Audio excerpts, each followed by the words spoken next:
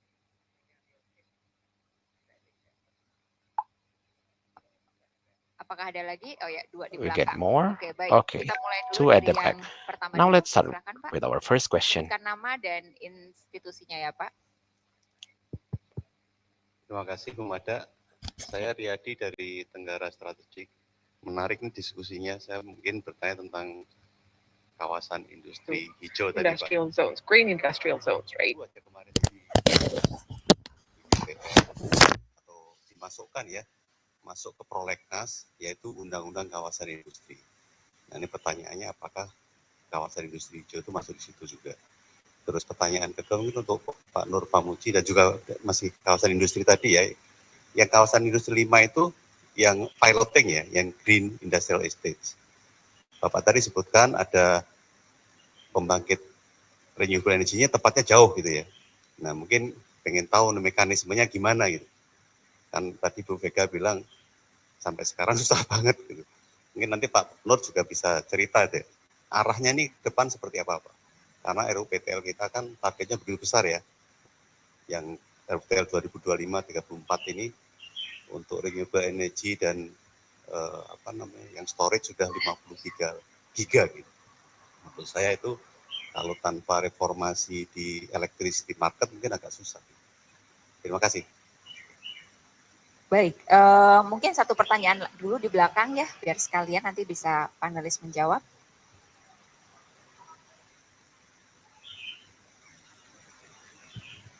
Baik, terima kasih Bu Manda. Perkenalkan nama saya Ramdan dari Prodigy Green Energy.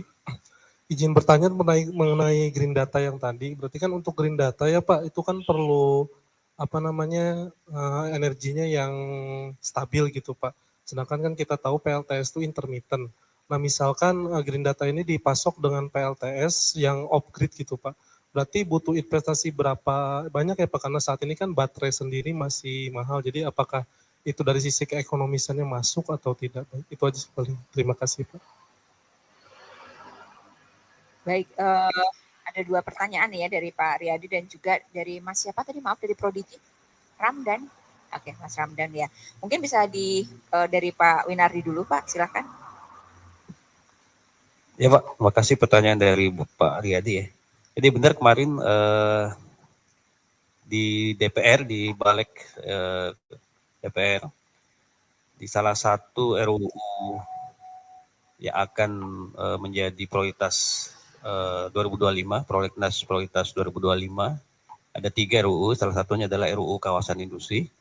Betul sekali Pak, ini kesempatan yang sangat baik bagi kami ya, bagi pengelola kawasan industri untuk tadi memasukkan kawasan industri hijau ya, kawasan industri pasar lingkungan. Itu kami juga sudah masukkan Pak di dalam rancangan undang-undangnya, di naskah akademiknya untuk mengembangkan kawasan industri berwawasan lingkungan.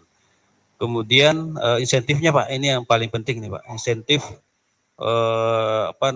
kawasan industri tadi, kawasan industri hijau, termasuk yang menggunakan energi baru terbarukan, termasuk fasilitas atau kemudahan perizinan mendapatkan tadi yang disampaikan Bu Vega, hambatan-hambatan tadi misalnya mendapatkan wilus ya untuk setiap pengelola untuk membangun pembangkit, kemudian insentif fiskal maupun non fiskal, ini yang kita akan coba masukkan di dalam rancangan undang-undang kawasan industri. Mudah-mudahan targetnya tahun ini Pak, 2025 kita selesaikan inisiatif DPR ini. Kemudian yang kedua tadi Pak terkait dengan 5 piloting project, tadi memang masih menggunakan PLN dan sebagian dari pembangkit sendiri, tapi PLTG, misalnya di Batamindo menggunakan gas, kemudian di yang lain tadi di Jababeka masih atau di MM masih menggunakan tadi Bekasi Power atau Cikarang Listrindo. Dan tadi sebagian baru menggunakan solar panel tadi. Jadi memang belum signifikan tadi karena adanya batasan-batasan kuota tadi.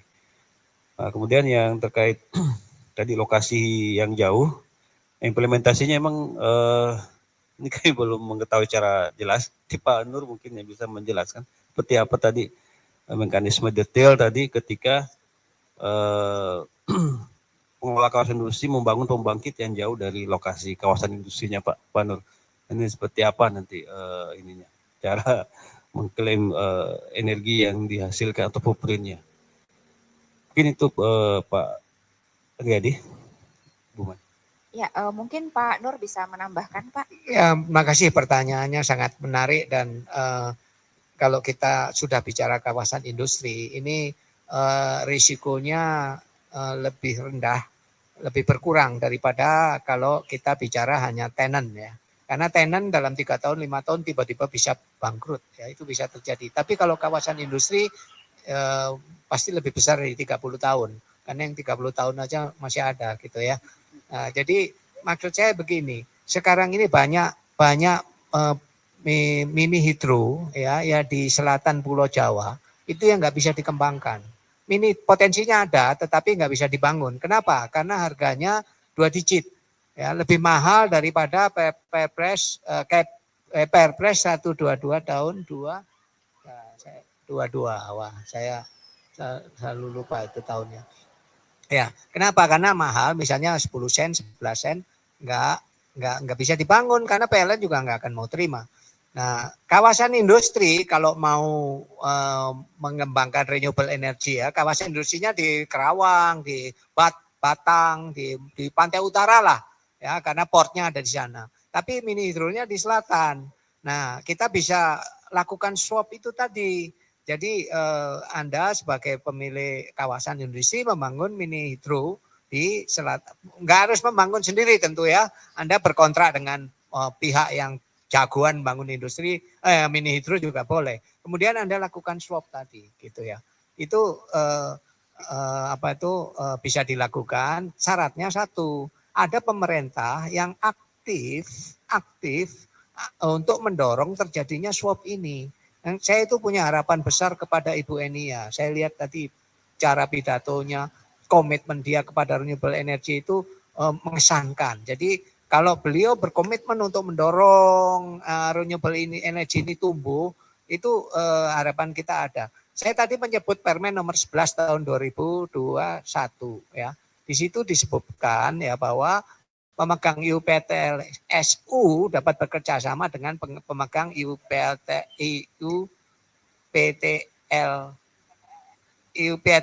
dengan IUPTLU bisa bekerja sama. Satu. Kedua, pemegang IUPTLU, PLN lah, itu wajib memberikan akses kepada pemegang IUPTLS.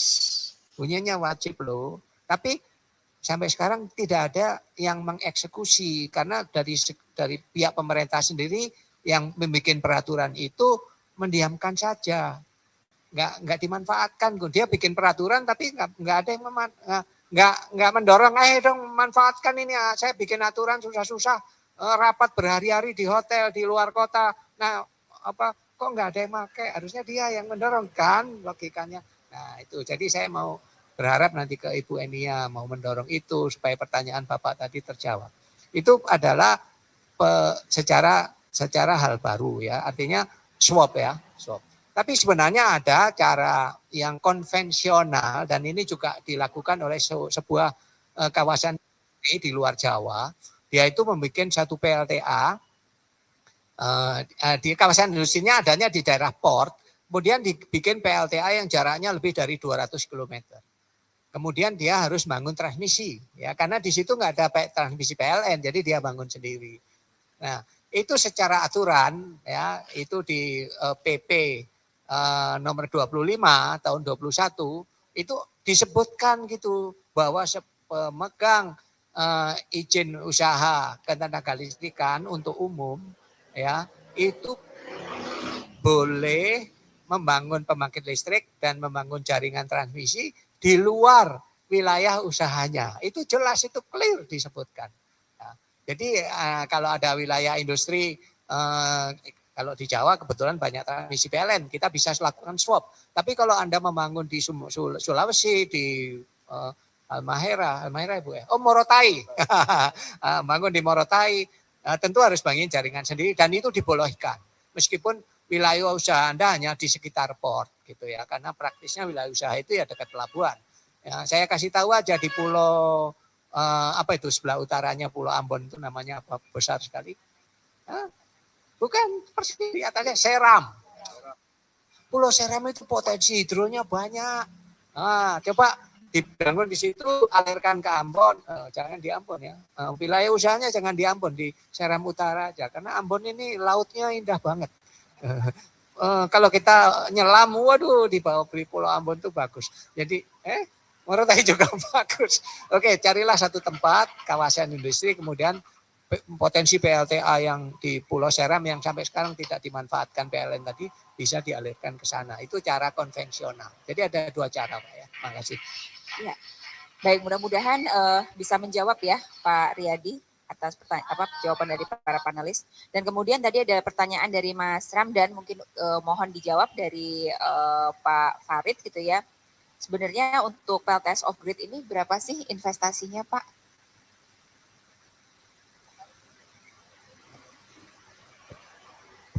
Ya, kalau untuk nilai investasi itu sebenarnya tergantung ya kapasitasnya seberapa besar kayak gitu.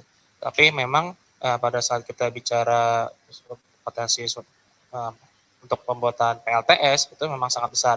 Dari studi IESR kami sudah melakukan pemetaan minimal ada 333 gigawatt di seluruh Indonesia yang memang secara ekonomi itu visible untuk bisa dilakukan kayak gitu. Tapi kalau memang mau lebih besar lagi ya sebenarnya potensi solar PV di Indonesia itu sampai 7.000 gigawatt. Mungkin Bapak Ibu juga sudah melihat di luar ada gambar gitu kan yang menyatakan bahwa 7.000 gigawatt. Dan memang ya, kapasitas itu memang tergantung ya. Di beberapa negara kita ambil studi kasus ya itu bisa sampai jutaan.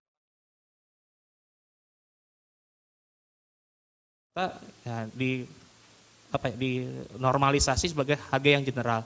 Karena yang namanya kebutuhan dari investasi itu kan banyak ya, ada capital cost, ada penggunaan lahan dan sebagainya. Otomatis ya pada saat kita membuat suatu pembangkit tenaga listrik untuk solar farm atau termasuk off grid ya itu tergantung dari kapasitas pada akhirnya tergantung pada kapasitasnya. Cuma memang pada saat kita bicara PLTS ini ya tidak serta-merta harus menggunakan lahan yang luas gitu. Kita belajar dari berbagai negara misalnya bahwa PLTS itu ya bisa digunakan sebagai dalam bentuk vertikal juga, bisa dalam bentuk pagar, bisa dalam bentuk fasad rumah dan sebagainya gitu. Bahkan beberapa studi saya lupa di negara mana itu PLTS pun bahkan dibuat sebagai ya kursi taman atau juga mungkin juga termasuk jalan raya dan sebagainya. Tapi ya kita tetap harus melihat bahwa ada kemungkinan banyak yang terjadi di dunia ini sebagai suatu inovasi bahwa ya PLTS itu bisa menjadi suatu sumber energi yang mau tidak mau, yang suka tidak suka pasti harus kita adopsi kayak gitu. Tapi tetap harus dijaga dan dikendalikan secara seluruh rantai pasoknya seperti apa.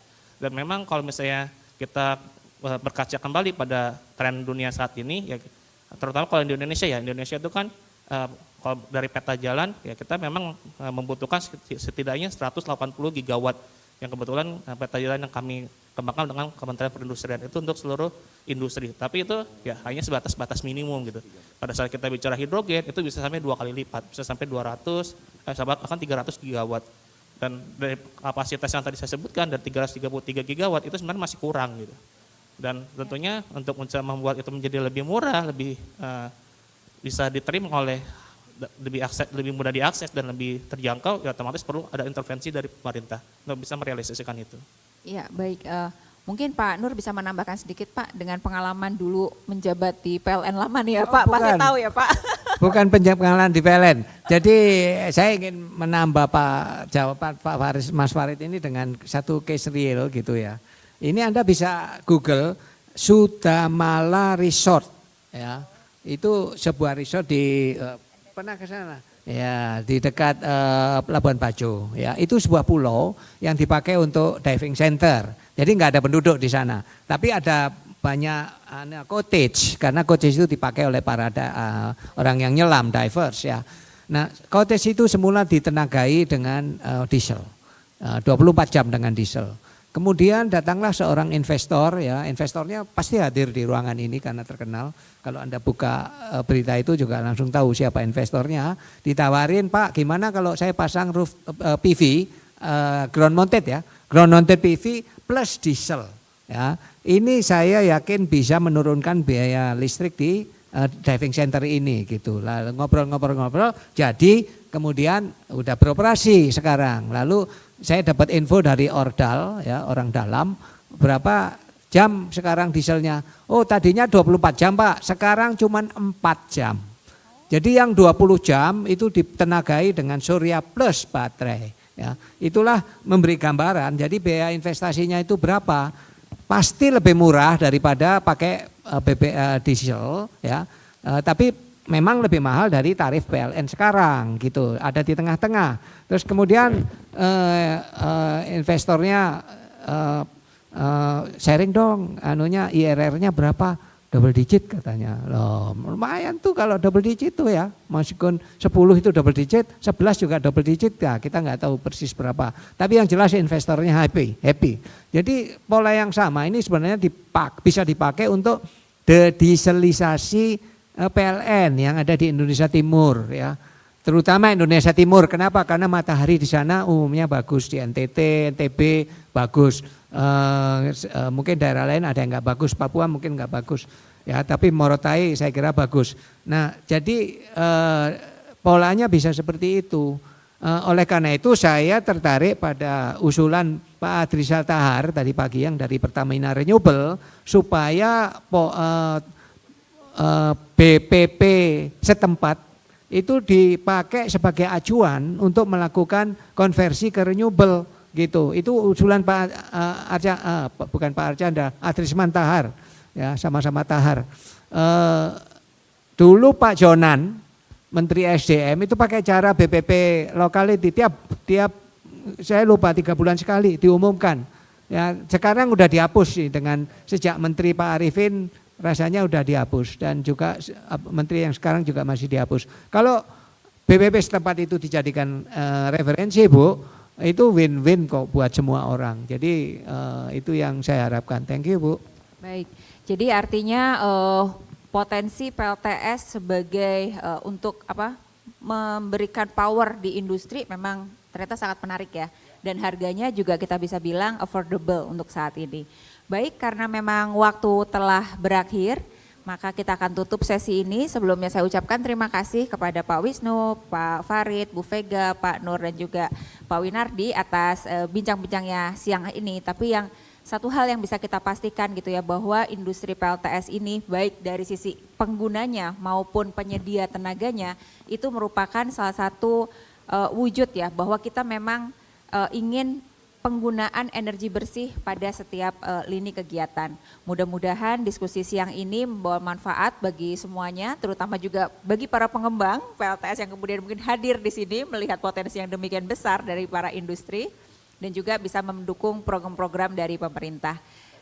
Untuk siang ini kami akhiri, terima kasih sebelumnya. Assalamualaikum warahmatullahi wabarakatuh. Boleh kita beri tepuk tangan yang meriah pada siang hari ini. Terima kasih Bu dan juga para speaker ya, narasumber boleh berdiri sejenak dan tetap di tempat karena kita akan ada penyerahan Renewable Energy Certificate atau REC yang persembahan dari zona IBT.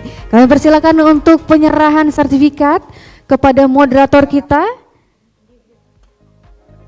Ibu Mada Ayu Hapsari yang sudah memimpin jalannya diskusi dan juga kepada seluruh narasumber.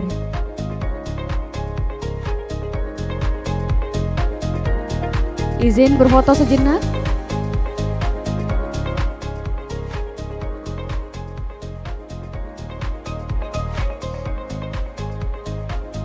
Iya. Baik, kami ucapkan kembali terima kasih kepada seluruh narasumber dan moderator kita yang luar biasa. Semoga sesi panel pertama di Breakout Room kali ini tentunya memberikan manfaat dan juga memberikan pengetahuan dan ilmu tambahan khususnya di tenaga surya di Indonesia. Kami persilakan untuk seluruh narasumber dan moderator untuk kembali ke tempat. Bapak Ibu jangan kemana-mana karena kita akan ada 2 sesi lagi pada hari ini di ruang Breakout Room.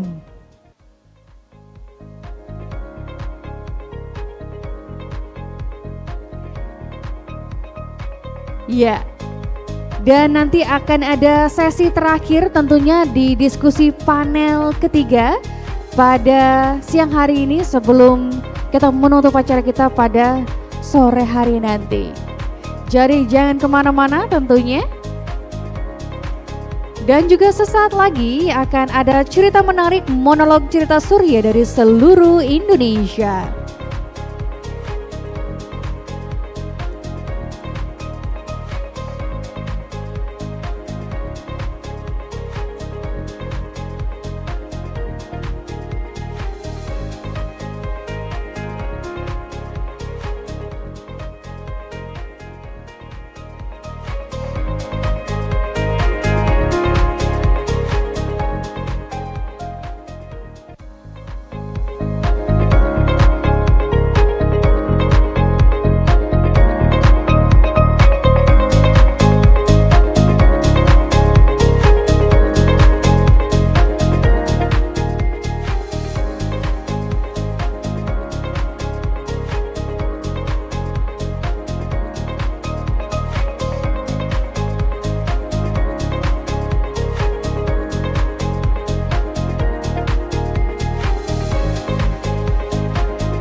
Silakan untuk dapat duduk kembali karena saat lagi kita akan mulai sesi kedua kita yaitu cerita surya dari seluruh Indonesia.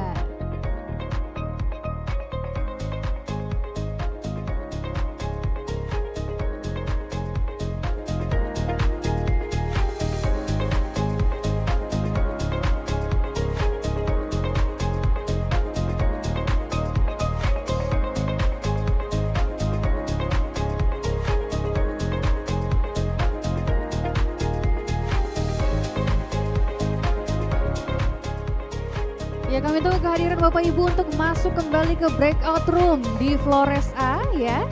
Karena saat lagi kita akan mendengarkan cerita surya dari seluruh Indonesia. Kami tunggu kehadirannya dan silahkan untuk dapat menduduki tempat yang masih ada di ruang kosong kita pada hari ini.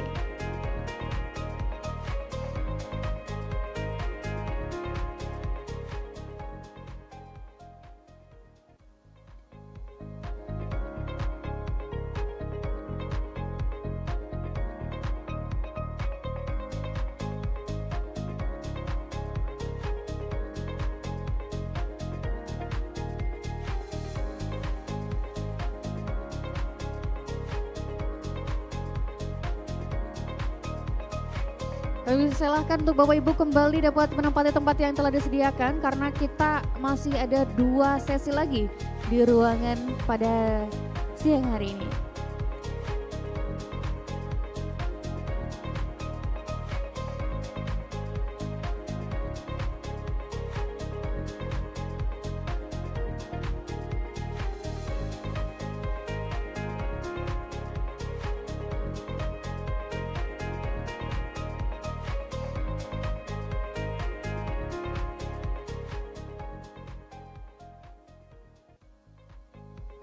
Baik, Bapak Ibu hadirin yang kami hormati, silakan untuk dapat menempati tempat yang telah disediakan.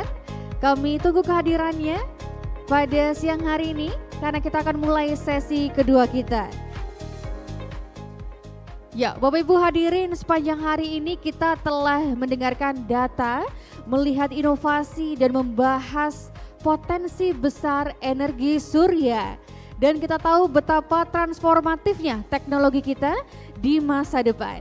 Namun di balik semua angka dan grafik, tentunya ada kisah-kisah nyata yang menjadi bukti hidup dari dampak energi surya. Dan kisah-kisah tentang perubahan, harapan, dan kehidupan yang menjadi lebih baik. Maka dari itu untuk sesi selanjutnya, kita akan bersama-sama mendengarkan. Boleh Bapak Ibu, kita akan masuk sesi kedua. Kita dengarkan kisah-kisah inspiratif ya, langsung dari mereka yang menjadi motor penggerak dan penerima manfaat sesungguhnya. Mari kita sambut para pegiat dan penerima dampak energi surya yang akan berbagi monolog cerita langsung dari hati. Langsung saja beri tepuk tangan yang meriah. Mari kita sambut Bapak Abu Hurairah Abdul Salam, Kepala Divisi Pemberdayaan Sosial dan Masyarakat Masjid Istiqlal.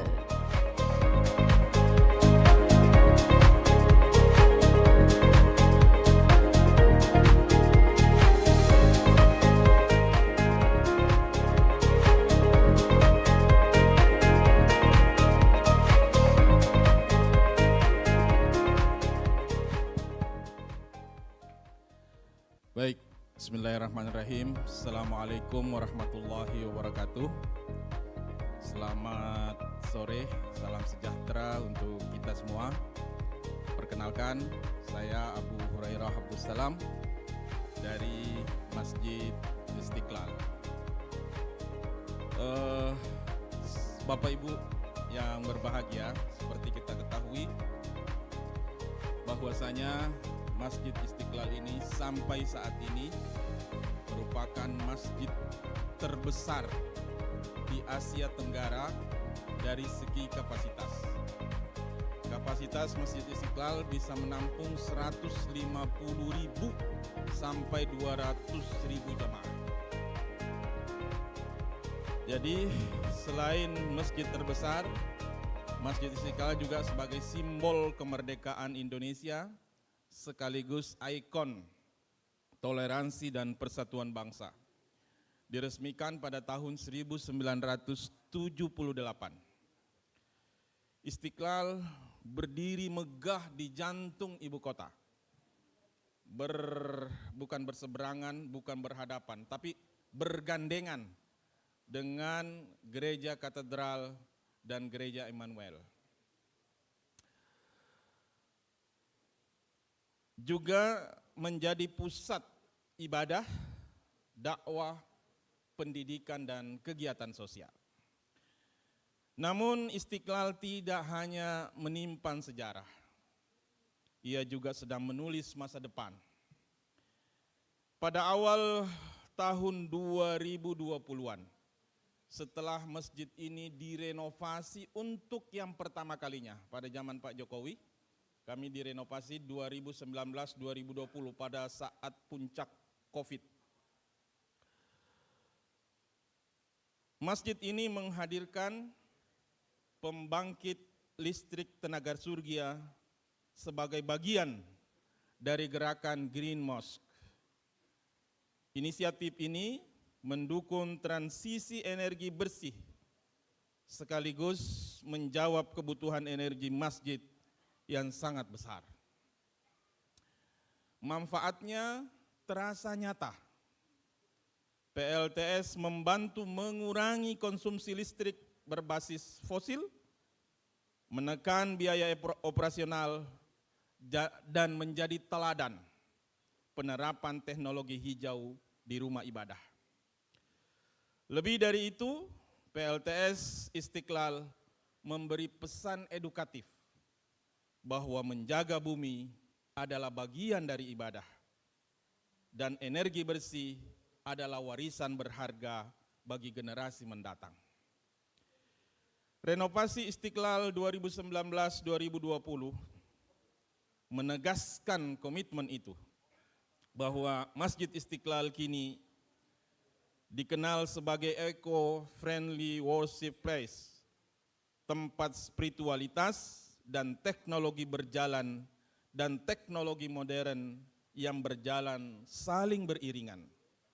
Begitupun nilai-nilai Islam yang menekankan hifzul bi'ah, menjaga lingkungan, berwujud nyata di Masjid Istiqlal. Bapak Ibu hadirin yang berbahagia, dari Istiqlal kita belajar bahwa energi terbarukan bukan sekedar solusi teknis, tetapi komitmen moral. Inilah kontribusi Indonesia kepada dunia, menegaskan bahwa tempat ibadah pun bisa menjadi pusat inspirasi bagi peradaban yang lebih berkelanjutan. Sebagai informasi Pak, sebelum direnovasi, kami bayar listrik 1 tahun itu rata-rata kurang lebih 2 miliar. Nah, setelah direnovasi, di mana lampu, AC, kami ganti semua dengan yang ramah, yang hemat energi, ramah lingkungan, kami tetap membayar listrik 1 tahun sekitar 2 M. Tetapi listrik yang kami dapatkan dengan adanya PLTS ini lebih banyak. Dan masjid lebih terang, ya, lebih bermandikan cahaya. Nah, untuk terakhir ini tahun 2024, kami bayar listrik itu hanya 2,3 miliar 1 tahun. PLTS menyumbang 14%, sekitar 330 juta. Artinya seharusnya kami bayar listrik 2,7 M setahun, kami hanya membayar 2,3 M. Dan PLTS di Masjid Istiqlal itu baru, tempatnya itu baru 40% Pak, masih ada 60% yang kosong. Artinya kalau semua atap Masjid Istiqlal itu dipenuhi dengan PLTS ini, kami bisa mengirit membayar listrik setahun ini sekitar 40%. Ya, mudah-mudahan ada yang bisa investasi di Masjid Istiqlal. Terima kasih Pak. Demikian kira-kira. Terima kasih kepada panitia. Assalamualaikum warahmatullahi wabarakatuh. Waalaikumsalam warahmatullahi wabarakatuh. Terima kasih Bapak Abu Hurairah, dan luar biasa sekali ya manfaat yang dirasakan oleh Masjid Istiqlal. Baik, langsung saja cerita yang kedua datang dari Bapak Eprem Santos selaku Direktur Don Bosco TV IT Center. Kita dengarkan ceritanya. Halo, selamat sore bagi kita semua. Good afternoon. Saya bukan orang Indonesia ya, tapi orang dari Filipina. Tapi saya sudah ditugaskan sudah banyak tahun dalam bidang pendidikan dan pelatihan. Dan saya ada di Sumba, di NTT, sudah 9 tahun di sana. Dan sebelumnya saya di Tangerang karena tugas saya selalu bangun BLK, Balai Latihan Kerja untuk Blue Collar Workers, ya, orang-orang yang kaum muda yang tidak begitu sempat untuk kuliah dan langsung mau kerja, dan kami beri pelatihan. Yes, so judul saya Human Capital Development and Just Energy Transition. Please, next. So di Sumba, kebetulan kami dibantu oleh beberapa perusahaan, ada Schneider, ada juga Surya Daya dan PT-PT yang lain yang bergerak dalam bidang kelistrikan, juga Daikin, juga Honda dan yang lain-lain, karena kami itu di Sumba, di NTT memberikan kesempatan untuk kaum muda dapat suatu skill untuk mengubah masa depan mereka menjadi lebih terampil untuk dapat pekerjaan, khususnya di bidang tourism, karena banyak hotel yang ada di situ. Mereka bilang Sumba ini menjadi tempat ketiga setelah Bali, Lombok, Labuan Bajo, dan kemudian bisa jadi di Sumba sebagai tempat yang eksotis. Karena saya ada di dalam bidang pelatihan, so saya juga mendukung karena saya anggota dari IEC, yang kita ada pusat keterampilan energi terbarukan, ya. Ada Ibu Mada sebagai bendaharanya, dan juga tempat-tempat yang lain yang kerjasama atas kita-kita ini yang ada di dalam sebagai stakeholder untuk PLTS, pembangunan PLTS, ikut untuk membuat semua upaya sertifikasi dan akreditasi supaya para teknisi kita ini bisa jadi orang yang siap bikin PLTS kita yang ada di desa-desa itu lebih sustainable. Ya memang ada banyak tantangan, khususnya kami yang ada di 3T, tapi dengan sumbangan dan investasi juga dari kita-kita ini yang ada di dalam sektor dalam bidang renewable energy bisa maju terus. Selain daripada itu, next slide please, saya juga merasakan dampaknya listrik yang masuk ke desa-desa di Sumba yang 80 tahun belum ada kelistrikannya. Next slide please. Kebetulan saya anggota juga dari Rotary Club dan kami itu bagi-bagi yang lampu ini karena tidak sempat ada dana untuk PLTS yang kecil itu. So kami bagi-bagi yang lampu ini yang rechargeable juga dan kami sebagai BLK yang menjamin nanti kalau rusak atau sesuatu yang bermasalah, kami yang akan memperbaiki supaya tetap sustainable. Dan saya bicara dengan keluarga-keluarga yang diberikan ini, dan mereka senang karena pada waktu malam pertama kali mereka lihat apa yang mereka makan. Karena biasanya gelap di dalam rumah, terlalu mahal minyak tanah untuk pelita dan yang lain-lain, dan rumahnya penuh dengan asap dan tidak sehat dan hal-hal seperti itu. Sangat senang bahwa ada listrik yang berupa center seperti ini. Bayangkan saja kalau sudah dapat yang listrik yang benaran itu yang sampai 2-3 lampu titik di dalam rumah, bisa ada kelistrikan dan yang lain-lain lewat energi untuk memasak dan hal-hal seperti itu. Dan lihat ini yang senyum dari anak ini jadi lebih lebar karena mereka juga merasakan apa saja yang kita yang ada di kota ini mendapat secara otomatis, ya, tidak begitu pikir lagi kecuali kalau ada musibah, listrik mati atau apa. Tapi bagi mereka setiap hari begini. So maka kita ini yang para investor dan pemilik perusahaan untuk memasang kelistrikan PLTS, ingat bahwa di belakang semua ini kebaikannya yang kita sampaikan lewat listrik sampai di rumah, perlu juga orang-orang jadi teknisi untuk memperbaiki, untuk maintenance, untuk menjalankan yang PLTS yang ada di desa-desa. Dan kami ini di dalam BLK ada sesuatu yang khusus. Next please. Karena kami juga, slide yang berikut, tolong. Kami juga memperhatikan pelatihan untuk kaum wanita. Karena yang wanita itu yang biasanya tinggal di rumah.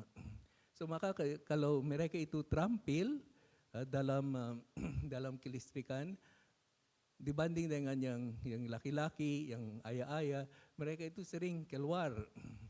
Sementara yang wanita yang lebih tekun ada di rumah dan menjaga, contohnya kalau rumah itu dekat dengan PLTS, dan mereka itu cocok untuk menjadi bagian dari maintenance-nya. Maka lihat fasilitas-fasilitas yang kami adakan di Don Bosco, di BLK Don Bosco Sumba ini, sampai kami itu dipilih oleh PT Schneider sebagai ceritanya untuk tahun 2025 di dalam documentary series Tomorrow Rising bersama dengan cerita dari Mesir, dari Peru, dari Meksiko, dari Prancis, dan untuk Indonesia yang jadi wakilnya adalah tempat kami bercerita tentang guru yang instruktur yang saya bina, dan dia tidak bayangkan bahwa dulu Karena waktu kecil dia pikir bahwa wanita di NTT itu ya memperhatikan anak, ambil air atau hal-hal seperti terutama seperti ketika yang, kita yang, tumbuh di yang lingkungan ada. yang kurang beruntung.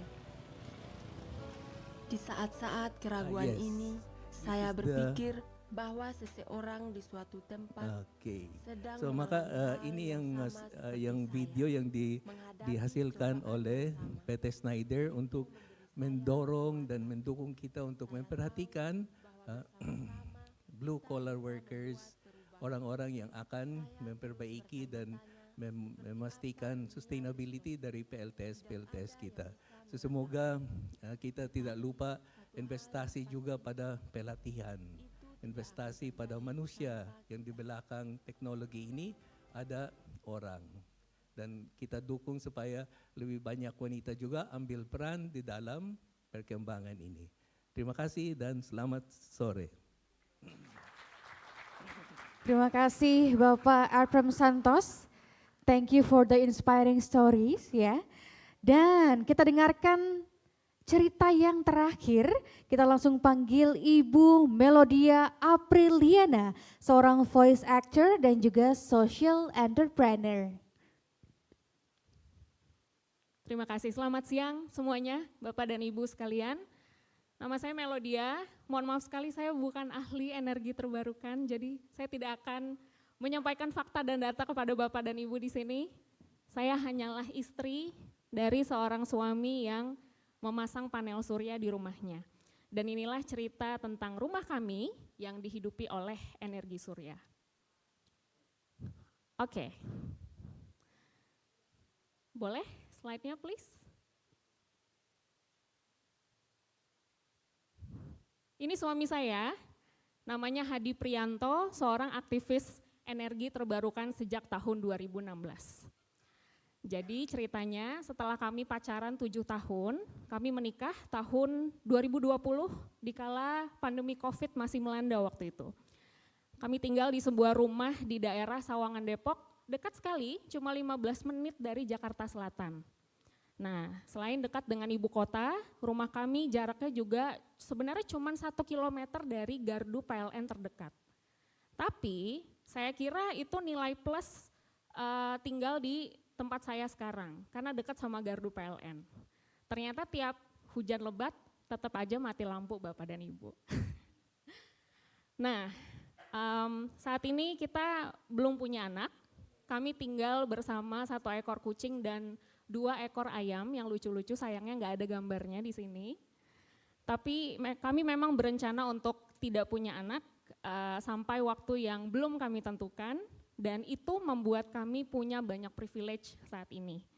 Kami punya lebih banyak sumber daya tenaga, dana, dan waktu luang, dan menurut kami bentuk dari privilege itu sendiri juga termasuk untuk memilih sumber energi yang baik menurut kami tentunya. Dan kami tentunya tidak mau menyia-nyiakan hak istimewa ini. Nah, Bapak dan Ibu, di tahun awal-awal pernikahan tentunya Bapak dan Ibu yang sudah lebih senior daripada kami pasti mengalami ujian-ujian kecil pernikahan, termasuk juga kami. Tapi pada tahun 2023, di tahun ketiga pernikahan kami, selain mengalami ujian-ujian pernikahan yang kecil-kecil itu, kami juga mengalami sebuah ujian yang kami sebut sebagai ujian iklim.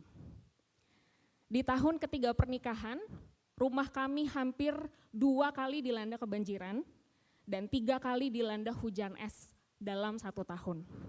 Bayangkan Bapak dan Ibu, house 1 kali hujan es saja rasanya one itu sudah times tidak wajar. ice Gimana kalau 3 kali? rain. It's not natural, right? This is the turning point where we felt it's not okay. Climate crisis, we always read about that, the news in media and scientific journals. They're coming here, and what we could do as a newlywed. One day, Hadi, my husband, told me, "Dear, I would like to install solar panel." I have been, many times I heard about solar energy, solar PV. That's the key words of the solutions. in climate crisis. As a person who have an open-minded, supportive to my husband, I think in terms of idea, I do believe about the good things about solar energy. But when I was asked directly to try it out, my husband is expert on this sector. My question is still the same. Is it possible? I was shocked that I was hesitate with solar energy. Maybe at the time there was no one I don't know, who can live very conveniently from the solar power. Even though my husband has the credibility capacity in renewable energy, it is not sufficient enough. That's not good enough to change my perspectives. To revisit the meaning of comfort takes time. I'm an Aries.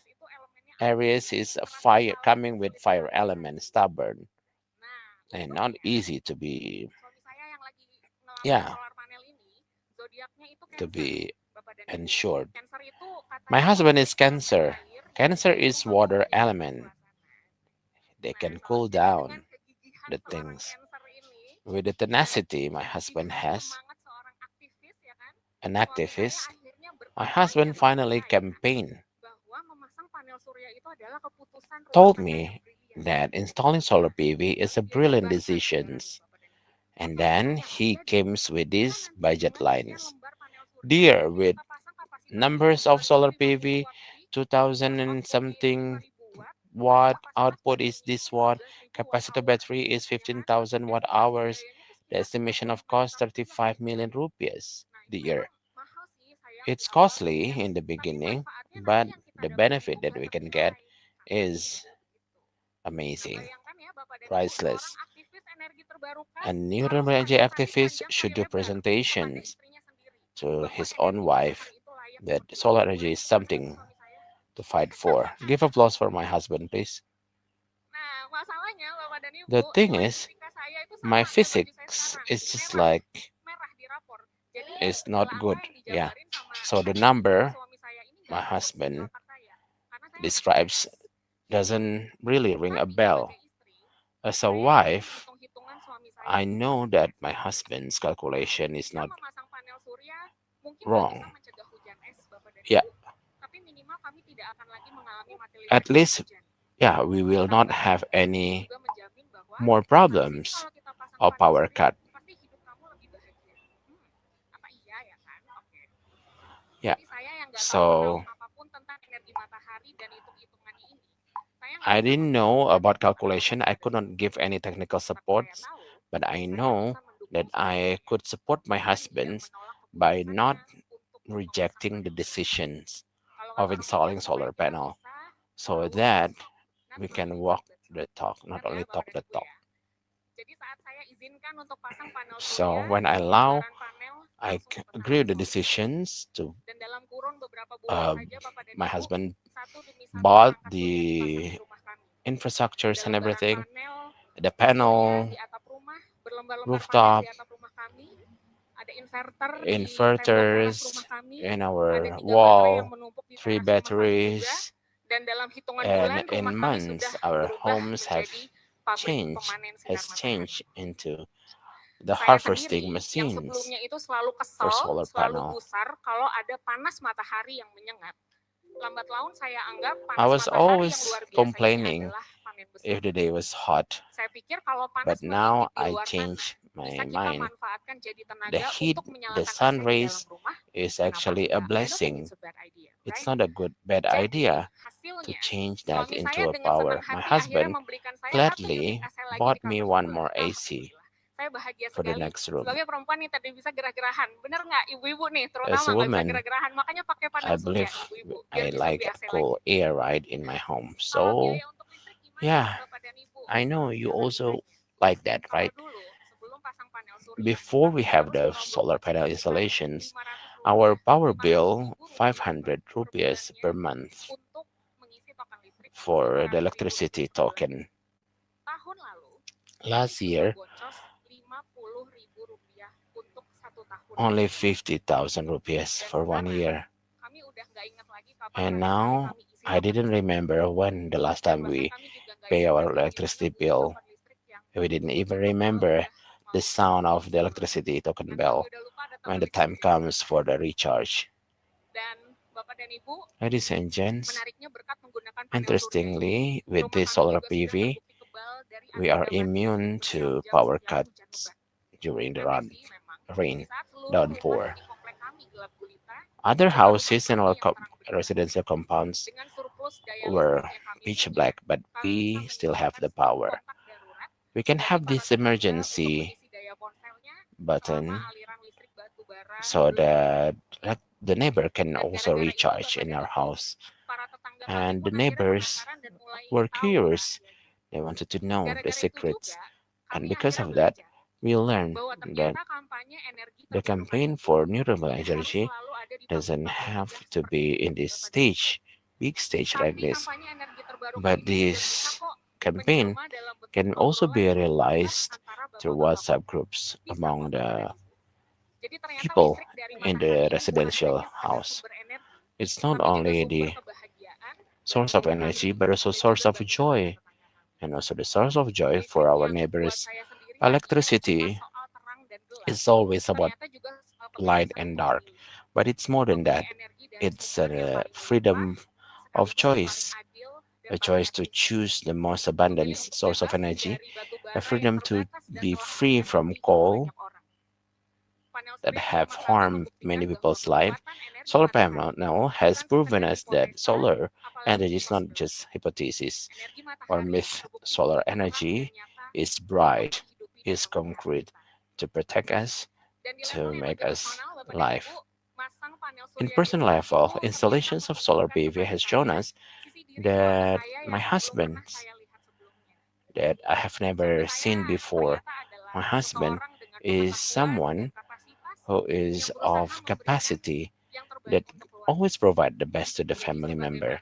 So yeah, husband gives to the women, and that's yeah.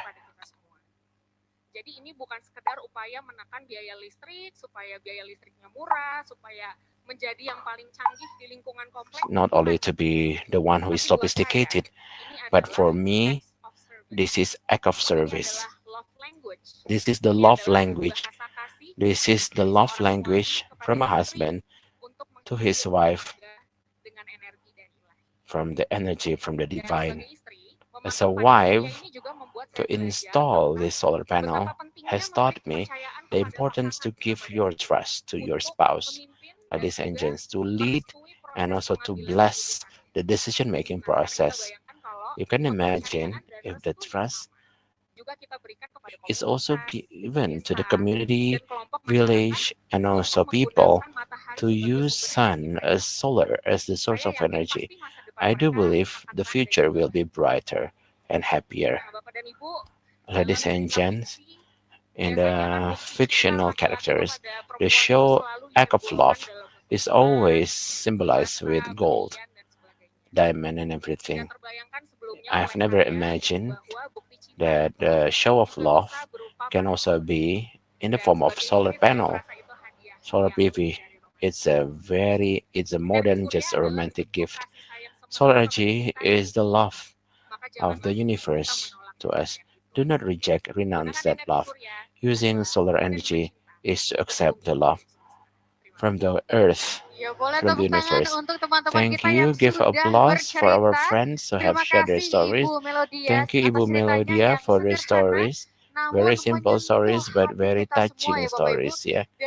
These engines and motivates us that the applications of solar energy can be started from the smallest unit.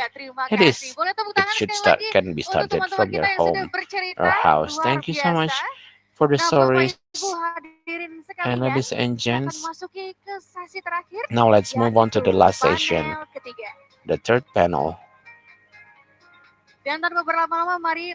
And without further ado, let's continue our last panel, accelerating floating solar PV policy technology and implementation.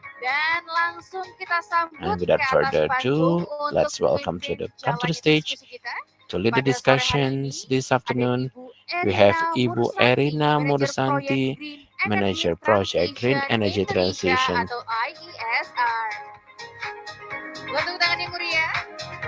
Give applause, ladies and gentlemen.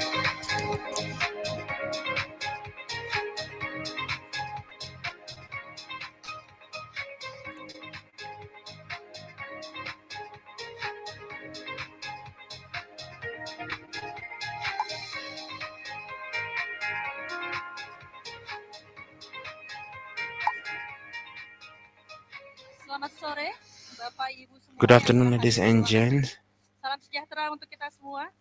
Senang sekali saya bisa berada di sini siang hari. I'm very glad I can be here this afternoon at 4 now Untuk sesi diskusi to be the moderator about floating solar PV. Our discussion is not only about the technical things from the floating solar PV, but we want to look at how we can innovate, collaborate to design a more sustainable energy system. So we will discuss the policy aspects, technology, and the implementation aspects. We have our panelists, experts in their fields, but we will not be listening to a long presentation, but we will have a more casual discussions, but meaningful. Before I call our panelists, if I may throw this question to our audience, ladies and gents, are you still with me or are you somewhere else? Maybe after the break, after you listen to the stories, maybe you really want to go back home. If you may, yeah, organizers, if I may, I don't want everyone to get sleepy. Ladies and gents, let me exclude our friends from IC and IESR. For you who are not ISR and IC, and also from the ministries who have been engaged in floating solar PV, maybe have been engaged in the implementations, policy discussions. Can you please share? I have a gift for those who wanted to share their experience or their perspectives. Only 1 minute. What will be the obstacles in the field? Is it the policies, technology, or the implementations? Anyone? Tidak perlu banyak-banyak, cukup 1 atau 2. Boleh Bapak Ibu? Masih ada di sini? Halo? Halo? Boleh? Bapak kayaknya udah ngeliat-ngeliat ke sini. Kayaknya minta ditunjuk nih Bapak nih. Ayolah Pak. Ayolah Pak, ceritalah Pak. Ada tuh. Yes, Ayo, Pak, okay. Saya boleh ya menghampiri Bapak ya? Silahkan Pak. Mungkin cerita sedikit pengalaman Bapak. Mungkin bisa diinformasikan apakah Bapak perwakilan usaha atau... And can you please introduce yourself? You're from the community, business owners. So the obstacles is technology, policy, or implementation, sir? About floating PV.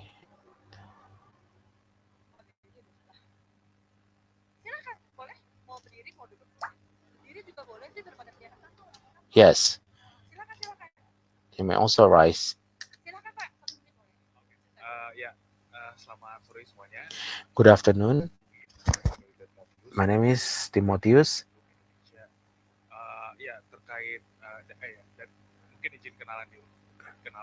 Allow me to introduce myself. We are an IPP, solar PV, and also hydropower, and also wind power.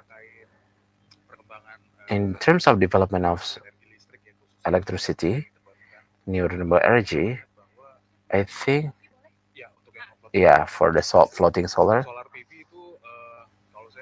I think, yeah, we have experience in rooftop, but we also open the opportunities for floating solar, something to explore. So far, yeah, the optimism is quite high We have Cirata floating solar power plant, but there are always risks. As an IPP, we will always check everything in the risks, about the risks. Not only financial risks, but also social risks, social and cultural risks. And this is the biggest factors, not only technical risks, but also social cultural risks. For example, floating solar in Singkarak Lake. Technical wise, we also understand the intensity of solar is good, but when we check the social cultural, it's a problem. There is a problem because the culture there, they are not open. They do not understand the benefit of floating solar. And in our culture, people living in the lake, there has been no technology like that. Will that be, can we be posed into the danger? And that's what makes us as an IPP to be very careful. Yeah, that floating solar PV comes with financial benefit. But if the socio-cultural of a society committee are not supporting, that's a problem. For example, rejection from the local people. That's something that we cannot measure financially, right? I think that's something that we have to find out the solutions, the best way, the best solution. So the role of the ministry is very important, therefore. It's about socio-cultural issues. The role of Ministry of Education and Culture, Ministry of Culture, Ministry of Energy, Ministry of Industry. So I think, yeah, we have to be more comprehensive to develop floating solar PV.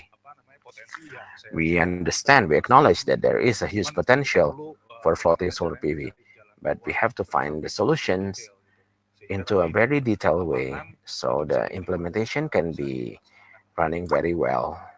Terima kasih banyak. Saya sangat Thank you so much. Very happy to get the insights. Bapak Haga dari IPP ya Pak ya. Saya ada sedikit kenang-kenangan Bapak teringat sama saya kalau saya todong pertanyaan. Tapi terima kasih sekali insight-nya. Ini ada dari Kementerian SDM, kemudian dari IESR. Baik, mau satu lagi? Sepertinya kayaknya nggak ada yang mau saya todong lagi nih. Sebenarnya saya sebenarnya saya kenapa saya ingin mendapatkan insight dari pelaku usaha, karena menurut saya kita seharian sudah banyak mendengarkan talk show, presentasi, namun perlu kita untuk mendengarkan insight dari pelaku usaha. Jadi satu yang saya tangkap dari Bapak Haga, terima kasih, sebagai IPP itu sebenarnya ada permasalahannya di lapangan ya Pak ya, kalau saya mendengarkan. Jadi implementasinya ini bukan hanya teknis, tapi bagaimana sosial budaya di lapangan implementasi dapat menerima itu secara tata regulasi sudah baik-baik saja. Baik, saya ingin mengundang narasumber diskusi kita sore hari ini. Yang pertama dari Ditjen EBTKE, Kementerian SDM, Bapak Praptono Adi Sulyastomo. Silahkan Bapak Adi, saya persilahkan. Bapak Adi adalah Koordinator Investasi dan Kerjasama Aneka Energi Baru dan Terbarukan yang mewakili Ibu Andiah Fedrisna selaku Direktur Aneka Energi Baru dan EBT.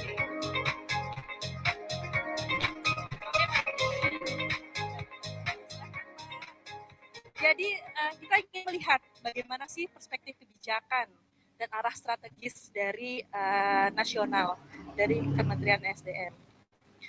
Kemudian selanjutnya saya ingin mengundang pembicara kedua dari PT PLN, Bapak Anindita Satria, Vice President Transaksi Energi dan Keberlanjutan. Silakan Bapak Anin, saya persilahkan. Bapak Anin mewakili Ibu Kamia Handayani.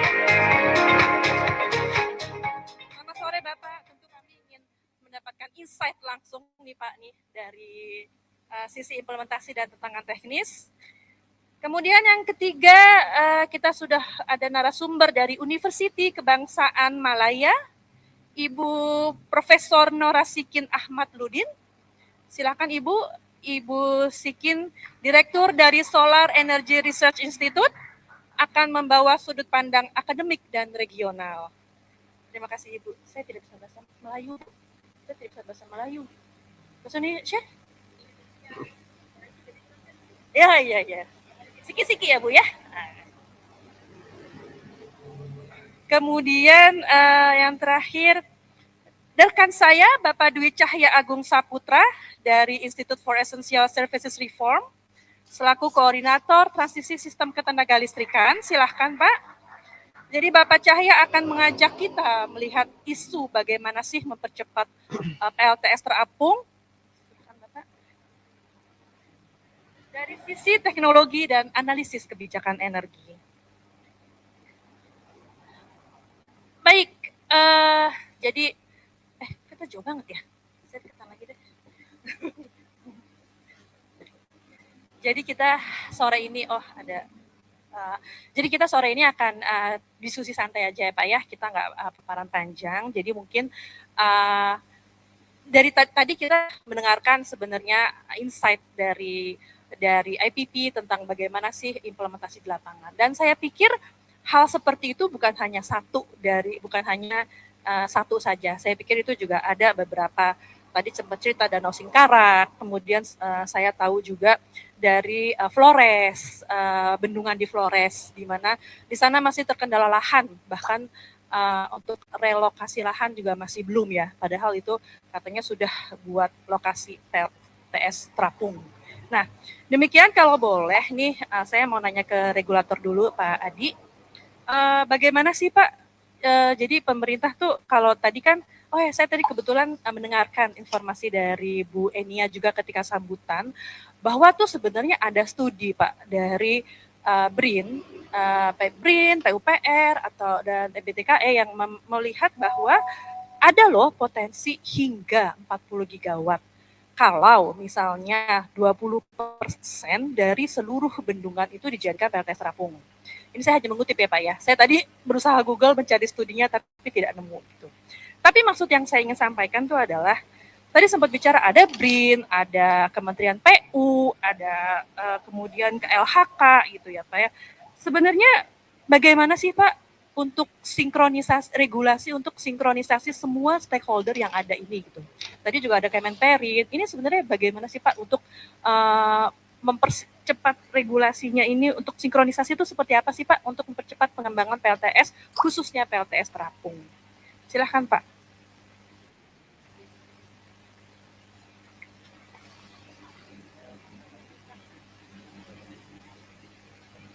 Tes. Nah, kurang dekat. Terima kasih atas waktunya. Jadi tadi sudah disampaikan pada pembukaan oleh Ibu Dirjen Kamil, Bu Enia ya tadi. Sebenarnya itu potensinya itu 257 bendungan. Itu kalau 57 following the current regulation. If maximum 20% of the dam area is being made into floating solar, then we can obtain 14.7 gigawatts actually. So technically speaking, there are plenty of institutes that should be involved here. So really, this is one of the challenges in Indonesia regarding its institutional arrangement. So from EBTKE, they regulate the pricing, and together with PLN and Ministry of Public Work as the owner of the dams and Ministry of Industrial Affairs are the regulators regarding procurement, and basically their roles needs to be synchronized because currently the policy comes from the presidential regulation number 1 year 2022, while the procurement is still a single procurement. So it's a direct appointment by PLN, right? But in reality, we know that for Ministry of PR's dams are dams owned by the Ministry of Public Works, we are basically trying to revise this regulation because one of the clauses that we have to revise will have to engage the Ministry of Public Works. We got to engage them to be part of the whole procurement or the whole tender process. It shouldn't be, we don't want to do two tender processes, right? Two bidding processes, because we require an institution or a business unit, basically the business units that won the tender, that's going to manage the whole solar PV procurement. They have to also maintain the equipment and also manage the infrastructure of the floating solars, right? So, and in regards to Ministry of Industrial Affairs, for the Ministry Regulation number 11 year 2024 regarding local content, this is still generally applicable. And some of the incentives are still applicable until 2026, and this is going to be continuously revised depending on how it gets developed over time. And the potentials of floating solar has already been incorporated into the RUPTL 2025-2026, even though we're not specifically mentioning floating solar. It only says that there's a bulk solar generation, you know, so to make it a bit more flexible. We are going to see how effective it's going to go in the future, but the closest that we're having is the presidential decree revision regarding bidding and procurement process. Yeah. So for Ministry of Public Works and PLN, hopefully we can move in a more synchronized manner with this. Okay. You keep mentioning presidential regulation number 11/22. Hopefully it can be a breath of fresh air in order to accelerate investment on all layers. And currently we are talking about floating solar, right? I mean, who is the spearhead for this? Ministry of EMR or the Ministry of, I don't know, because I'm just asking, is this being handled by the Ministry of Cooperatives or maybe the Ministry of Economy? I don't know. So as long as we haven't revised this presidential regulation, who should we ask regarding the acceleration of solar, who's going to take care of the coordination? Regarding the presidential regulation revision, of course, this is under the umbrella of Ministry of Energy and Mineral Resources, because this presidential regulation is actually a policy on electricity purchase tariff from in the renewable energy sources, including the procurement mechanism. Yeah, and regarding the procurement mechanism, it's integrated into everything. So what we're going to revise, what we're basically analyzing to revise, is still about the tariffs and the procurement mechanism regarding whether it's going to be direct appointment or we're going to engage Ministry of Public Works later if we succeeded in revising the regulation, because currently only the Ministry of EMR is doing this. So like you said before, since the very beginning, Chirata is the pioneer, right? So Chirata is still using the old regulation regime. So Ministry of Public Works actually issued a regulation, Minister of Regulation saying that the surface area used is only maximum 5%. But now based on regulation number 7 year 2023, you can go up to 20%. It can even be more if possible.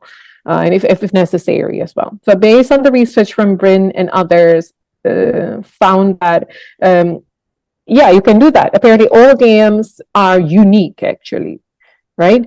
And the way they're placed are different, the needs are different, their function is also different. It can be as a water catchment area, it can be as a hydropower plant area.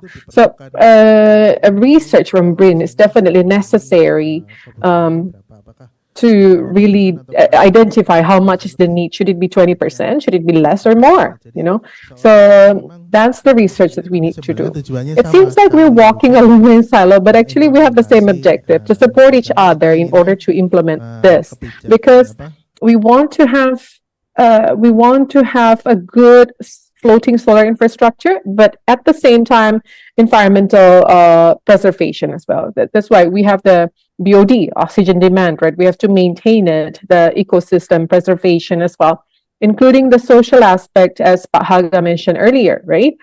We want everything to be accommodated. That's my answer. Thank you. Okay, so we're really hoping that this presidential regulation revision can mitigate conflicts during implementation as well. I actually heard one keyword. You said it's procurement, right? You mentioned that actually in order to accelerate procurement, in order to accelerate floating solar, the capacity should be through a procurement mechanism. Now, if you're talking about procurement, we keep asking to PLN. Okay, I'm turning my head to PLN because, renewable energy procurement definitely involves PLN. Now, I'm actually ever since Cirata, it was in 2022, if I'm not mistaken, established in 2022, and until today, there hasn't been anything else that will start COD, even though Singkarak at that time was nearly going into COD by December 2024, but up until today, there's no info, and even until today, there's still some social conflict that hasn't been solved. So I'm really curious. At the time, Cirata was like a magical project. It's like being done overnight. It's like executed very quickly. So aside from that, what are the lessons learned from the Cirata project? And how come it was that quick? So hopefully we can have other floating solars with this, because in the RUPTL, our target was 14 gigawatts, right? So what were the lessons learned especially regarding the procurement mechanism, so we can have more Ciratas in the future? Go ahead, Pak Amin. Okay, thank you. Thank you very much for this opportunity. Thank you for allowing me to share at this event.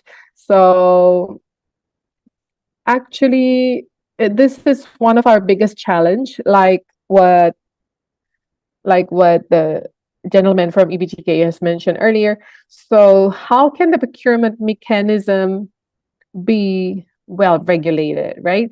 Is it going to be procured from Ministry of Public Works, from BRIN, or how is the collaborative mechanism basically? I'm really glad when you mentioned that it's going to be regulated soon, because it's going to be a foundation that can accelerate all the other relevant processes. That's one. Second, let's talk about lessons learned. But if we take a look at the Cirata project, it's not that quick, to be honest. It's not that miraculous, because at the time we had a delay during COVID. Yeah, everything stopped during COVID anyway. And that's the reason we were questioning whether the project can still go on or not. But thank God we were able to carry on, and now it started operating already. So it's a journey, really. It's our journey, how we started off, since determining the capacity, since calculating how much within the Java Bali system that we can accommodate, and how we can collaborate with companies, how we created a GV. And at that time, there's also an issue on, because this is our first experience utilizing a dam, we were thinking about how do we obtain a permit. I can even mention in this forum that in the Cirata solar power plants, there were around 13 permits that we had to obtain in order to construct Cirata solar power plant. So in terms of permit and construction, there were so many challenges. Actually, in terms of construction, there weren't so many challenges, because this was on a dam. And thank God in Cirata, there hasn't been any severe social conflict, just like what's happening in Singkarak. So the construction didn't experience any impending difficulties. So we were able to establish it and inaugurate it officially. Yeah. So we can actually learn from this experience. One thing that I can share here is a strong collaboration. So it's the biggest lesson that we learned until Cirata was established, our collaboration with the local government regarding permits, with other institutions, and with the local people, really, with the because the Cirata solar power plant is also, it can also affect the surrounding community. It can also affect the people around it, because the concern was with the existence of the solar power plant in Cirata, we don't want the local people's income to go down because they cannot utilize fish nets at those dams, right? So that's what we were trying to really maintain. And if we plan to expand, we are going to recalculate about the capacity of Cirata solar power plant to how many megawatts can we expand. And we have to evaluate from all aspects, system, social aspect. What did you mean actually in order to accelerate all the processes? All right. So we had the same vision. We had the same objective at that time. We wanted to have a floating solar that can be impactful both for PLN in order to reduce BPP. Because in Cirata, the BPP is almost the same with a steam power plant. You can imagine, almost the same compared to renewable energy. I mean, based on my perspective in terms of large scale system, in Cirata, it's only 145 megawatts compared to the total capacity. So it means that we have to have the same objective and we have to endeavor towards that same direction so this collaboration can have a positive impact. That's basically what we are trying to encourage in terms of collaboration. And hopefully in the future, this can be replicated. What I mean is collaboration with the central government, with the regional government, with the GV, and with the local people. I think this is my general answer. Okay, now when we're talking about lessons learned, of course, there are two sides of the same coin. You mentioned the positives, the collaboration. But if we are talking about the challenges, was the pandemic the only challenge, but were there any other challenges? Because you said that in terms of technology, there hasn't been any impending matters, right? Okay, at the time, local content or TKDN was also quite an issue. But at that time, we were very thankful to God because we were given, what was that? We were given some leniency because it was also part of the national strategic projects. These were the issues at that time. So if you're talking about lessons learned, we gotta talk about our way to mitigate local content. So it was quite a long process. We were able to mitigate that. And if we want to discuss about lessons learned about Cirata as the first floating solar in Indonesia, that's basically it. Okay, so if we want everything to be quick, then everything needs to be part of the National Strategic Project or PSN. Okay, but that's on the national level. If I may ask further about the regional level to Professor Sikit. Well, if we're talking about the regional level, I mean, I'm a local player. I don't play in the national level. If we talk about regional, Southeast Asia actually have plenty of floating solar potential, right? So how can we utilize this potential in the regional level? Should we carry out some sort of collaboration in terms of technology or research, or what is this? What it is? Please, Professor Sikit.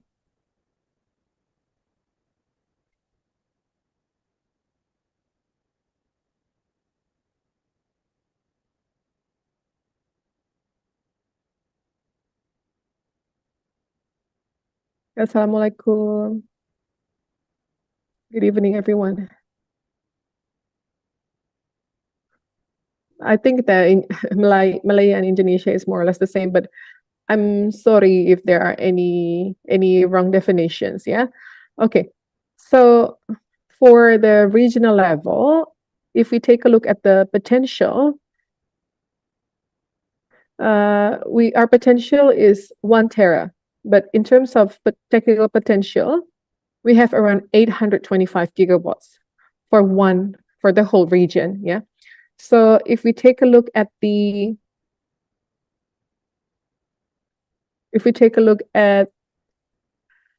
each country's potential, Indonesia might be ranked first in terms of its potential because the area is very large, and they also have a reservoir. I'm not sure what is this in Indonesian, but if you're more comfortable using English, that's okay actually. And they also have they have more or less 134 to 330 gigawatts for natural water body. So water body means lakes, rivers, so really huge potential. And if you take a look at the potential, even though we possess plenty of technical challenges, we still face technical challenges, right? Depending on the system and technology that we are installing, and based on the area as well.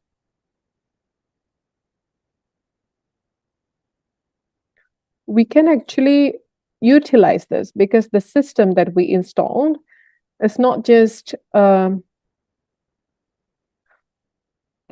is not only used to generate electricity per se, but we can also use a hybrid system, really, making it a hybrid with hydropower, or making it a hybrid with agriculture or even aquaculture. We call it aqua PV, actually, aqua photovoltaic. So this can actually support our food security concerns as well. So in the ASEAN level, what I saw, observed from research, we can actually take a look at this from various perspectives. The first one is the perspective of collaboration, of research collaboration. Yeah, research collaboration, especially in terms of usage of domestic materials to provide or to manufacture the solar panels, and also BOS. So we can use local materials for this, especially silica, because we have plenty of silica, right? If we can perhaps produce a solar panel product in ASEAN, in the regional level, I think we have plenty of potential on that aspect. And other materials as well, for example,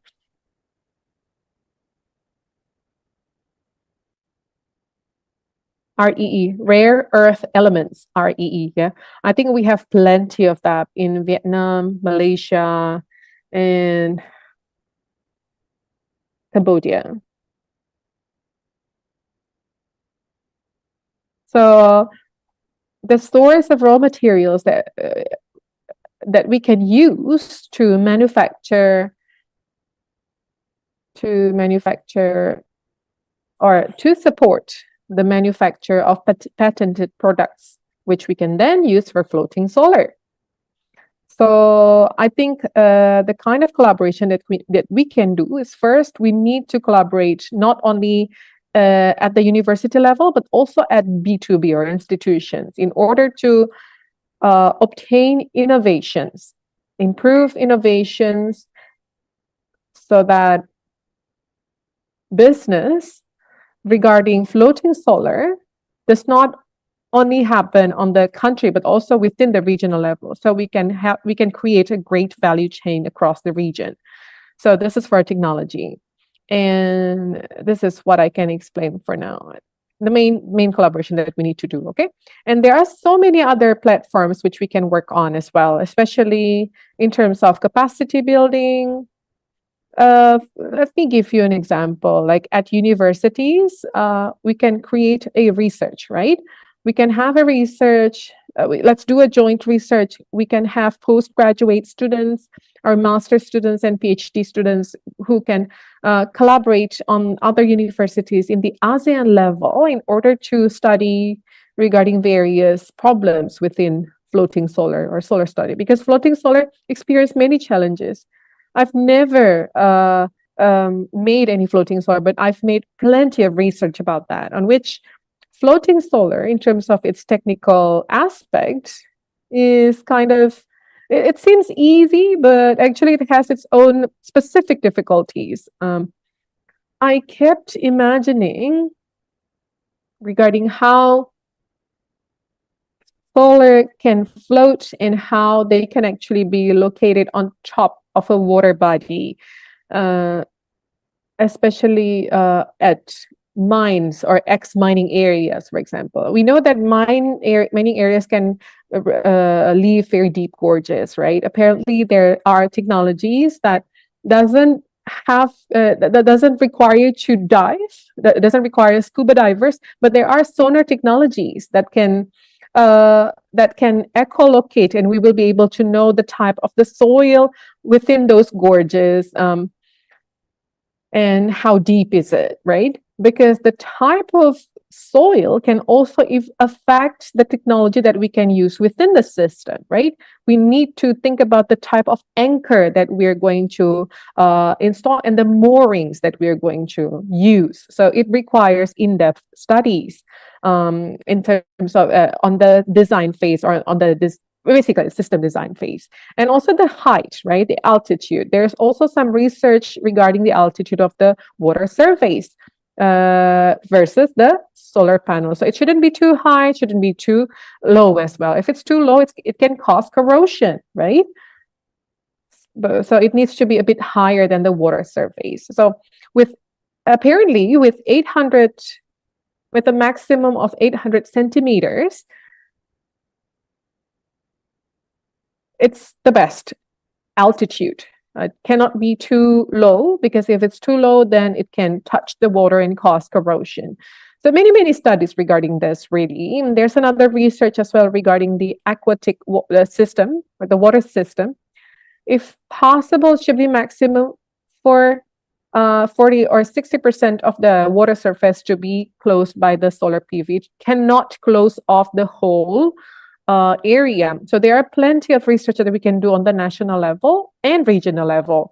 So we don't have to rely on other countries, especially Western countries. So innovation really, and utilization of products within the system in floating solar is very, very important. So many researches that has been done by University Kebangsaan Malaya. So this research, so I heard that there are plenty of collaborations that we do. Do we do this between universities, or do you have collaboration with the government? That's one question. And number two, from the research and innovation design that you mentioned, has there been any pilot projects from those researches or not? As for the first questions, a collaboration with the government, agencies or sectors, we have something called cross-sectoral engagement, where we established regulations for floating solar PV installations, headed by the Ministry of Electricity, or Petra, Ministry of Electricity and Water Transformation. Under Petra, we have another agency called Department of Environment. From other ministries, but Petra works with Department of Environment to issue regulations together with us as the investigators or inspectors to generate guidelines or standards from before and until the installations of solar PV. So we have the FGDs, if I may say, that this document is almost ready, but it has not been announced at a national level. So I think these documents can be combined in the regional level, because we share the same scenarios, I think, between Indonesia and Malaysia, But in relations with the activity for regulations, I think we have to check with other neighboring countries within ASEAN so we can join, work hand in hand in terms of regulation. So we will have these standardized documents. So we will have the opportunity for future collaborations or trading, and we can have similar regulations or requirements. It will make everything easy. In terms of pilot, we don't have pilot, but we have a large scale solar for a smaller floating solar for lab scale, but it's too small. It's not up to 1 kilowatt. It's only in the form of 20 watt, 30 watt, very low and small. But for large scale solar, we have some locations for large scale solar under the program of the government. The same like what you have in Indonesia. Indonesia, you have 145 megawatt, right? In Malaysia, the highest we have 60 megawatt, and some have 30, more than, yeah. Some places have been installed with floating solar. Professor, I'm very much interested about the design for the X mining because in Indonesia we have mining areas that will be closed down. We never know when. What I want to know, what I want to ask to Mr. Adi from the Ministry of Energy and Mr. Anin from PLN, do you think will there be any planning like that? Maybe, yeah, in relations with the reclamations of X mining, maybe you can turn the land into solar PV space. Is that anything? Is there anything like that, sir? Pak Aji or Pak Anin? Yes, Pak Anin. Yes, in our RUPTL, the procurement plan, we have we have solar power plan, sorry, power plan for X mining. So we have highlighted that issues, floating, land-based, number 3. So those are the 3 types of solar power plant that we can develop. If you ask about X mining locations, it is something that we are now exploring under the program of energy transition in PLN.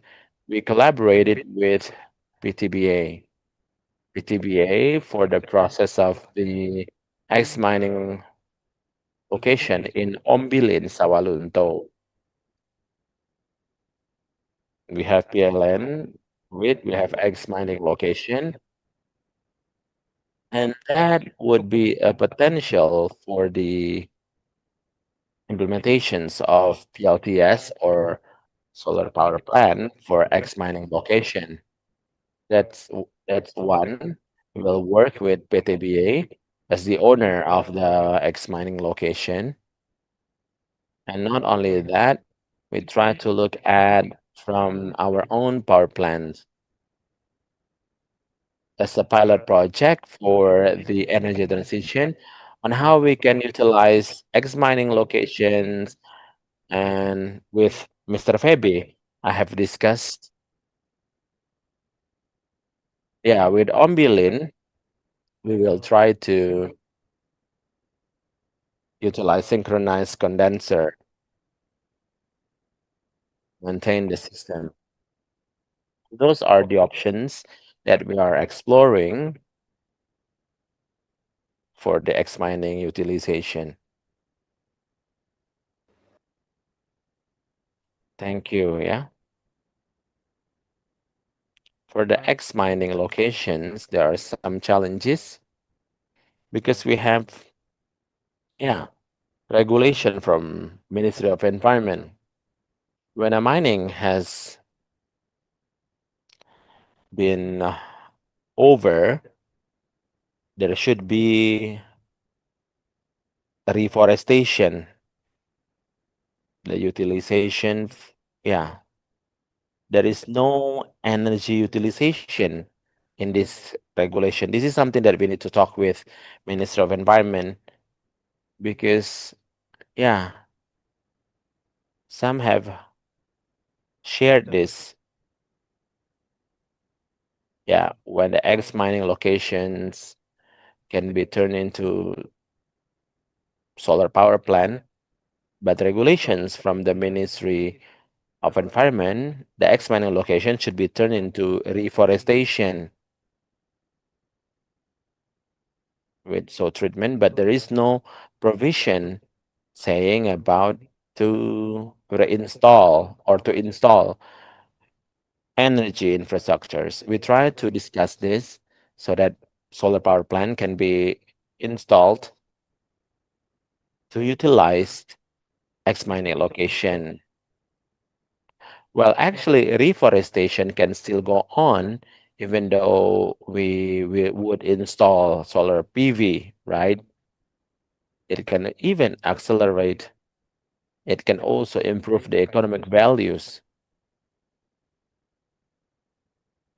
So, yeah, we have PTBA, some companies who have shared to us, to the ministry, about this, but the challenge is about that particular regulation I mentioned to you earlier. Regulation. Okay, now let's go back again to regulation. No problem with the technology because technology will always come with a solution. But now the problem is coordination, if I may say so, and also regulation. We have discussed about floating power plant for reservoir, for example. I have checked Professor Thicken's PowerPoint for oceanic floating PV. What would it be looking like? If Professor Sikin, you can explain about floating PV on the ocean. And I would like to ask Pak Cahya to inform us about, yeah, because if I may know, as far as I know, IESR has a mapping for floating solar PV, not only reservoir or man-made water bodies, but also with oceans. What the mapping has been about, ISR can also explain about this, and how to translate potential into economic feasible projects. Professor Sikin first and then Pak Cahya.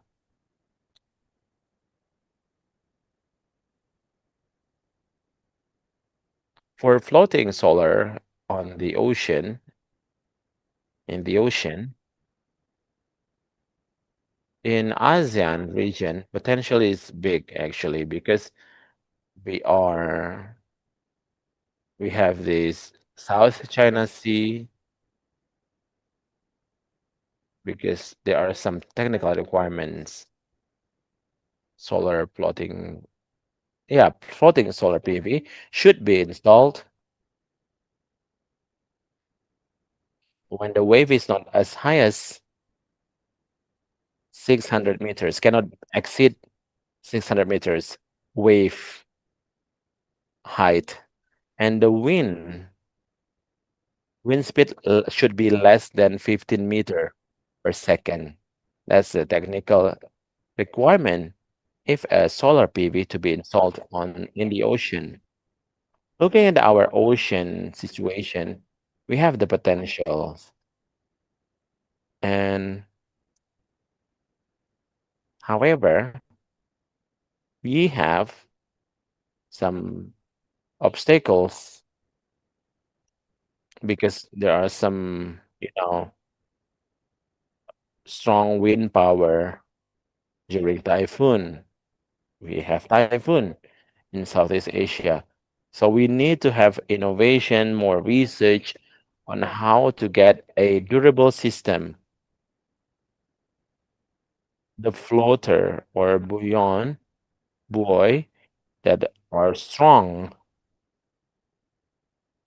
So there will be more studies needed, research needed, especially to face typhoon season. So if we can resolve the challenges, like what you told us, ma'am, technology can come up with a solution. Don't think we have any problems for the oceanic floating PV, but the wave should be calculable.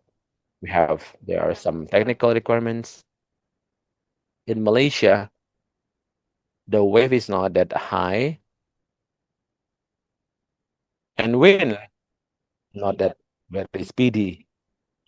The wind speed is not that high, so we can have the floating solar in our sea.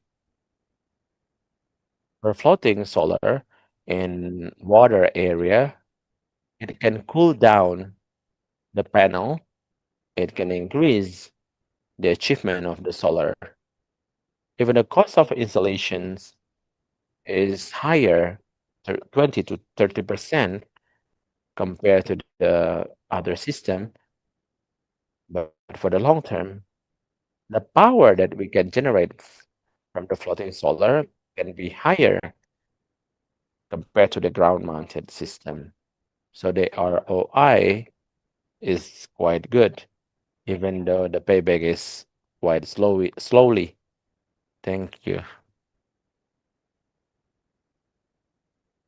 So just a quick response.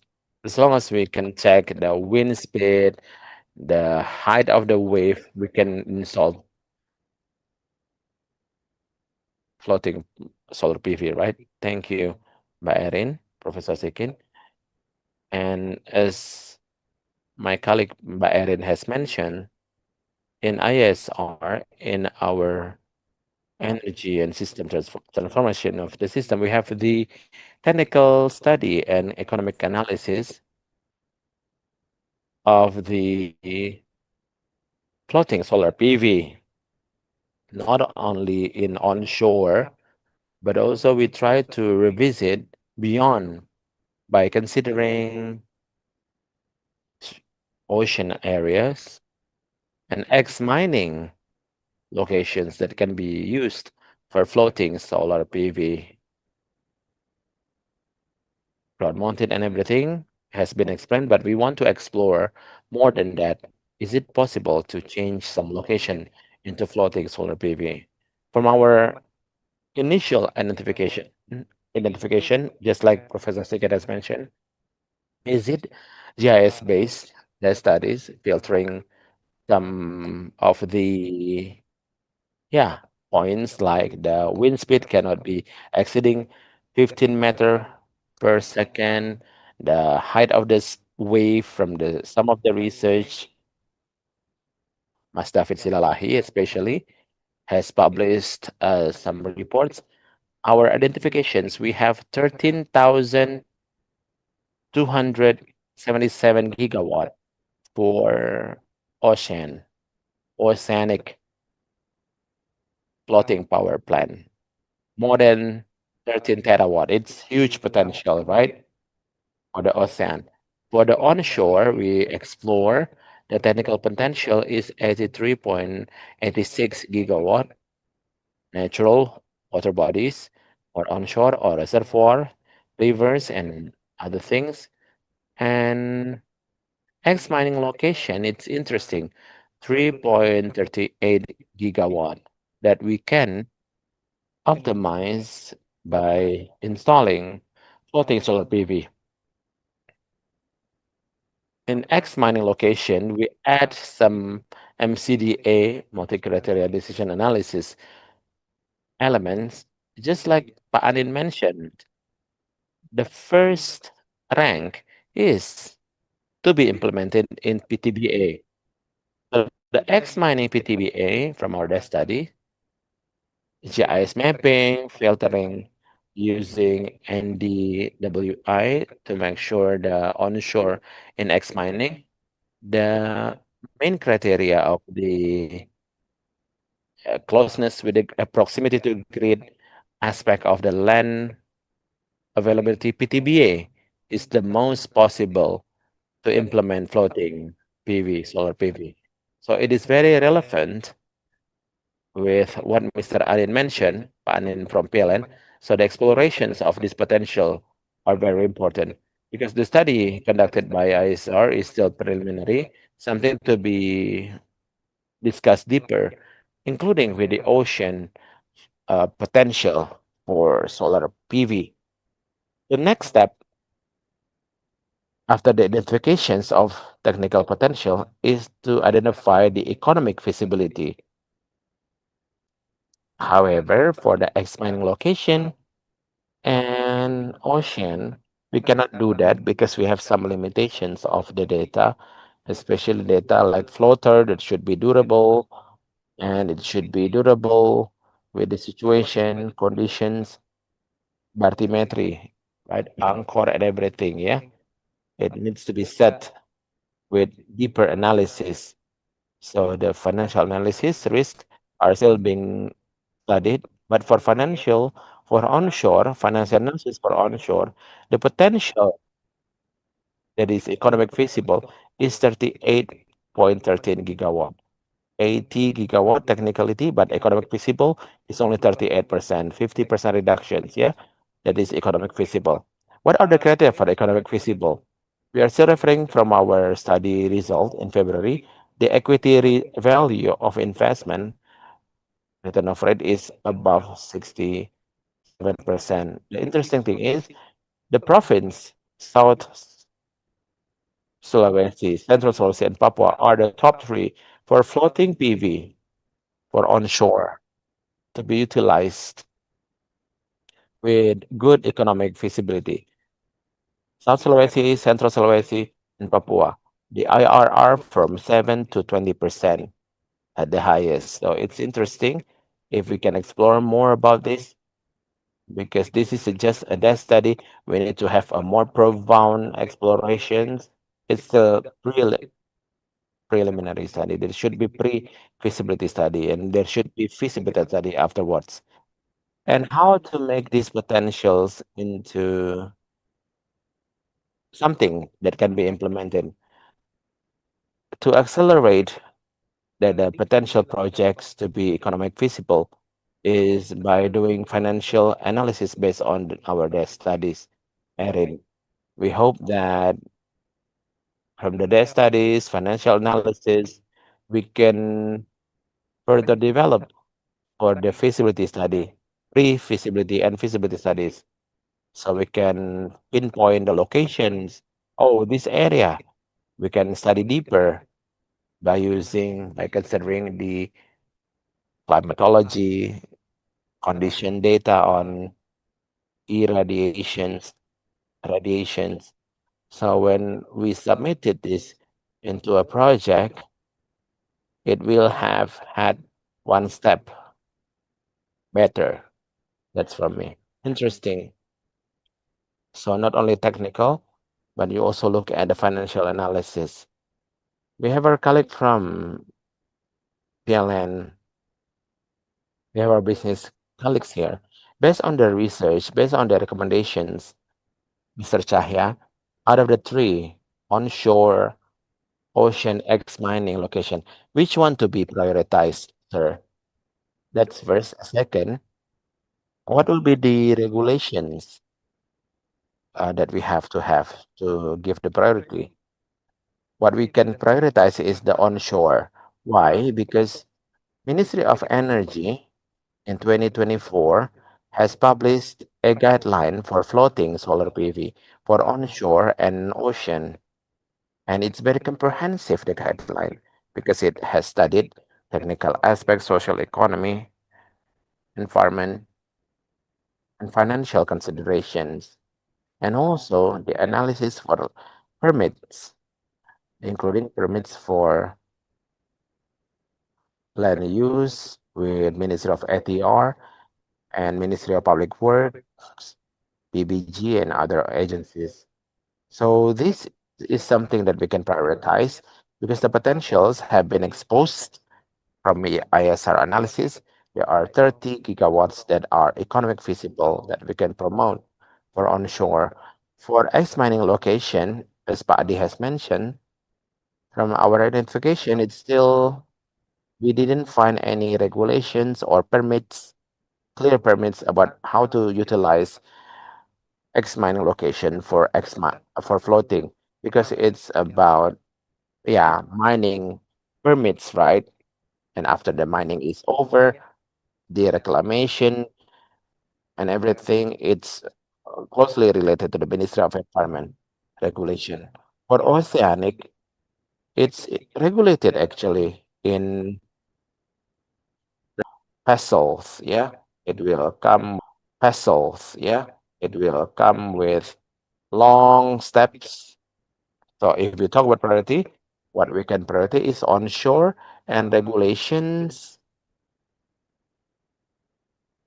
for X mining should be made clear in parallel and consolidation with the ministries, Ministry of Marine Affairs, Ministry of Energy, Ministry of Forestry and Environment, to study about space, marine space. I hope that can be a very good notes for us, Pak Adi and Pak Anin, so we can discuss more in our other next forum, maybe in close discussion, right? We can reach the deal if we have close the discussion, right? Yeah, as we have water bodies or onshore expanding location, and then also we have ocean. Yeah, maybe I can ask our colleagues, ladies and gents, if you have any questions. Oh, what about the time? 3 questions that we can accommodate? Yes, Pak Moji. Yes, sir. Pak Haga? Yes. Yes, Pak Moji first. And let us know who your question is addressed to.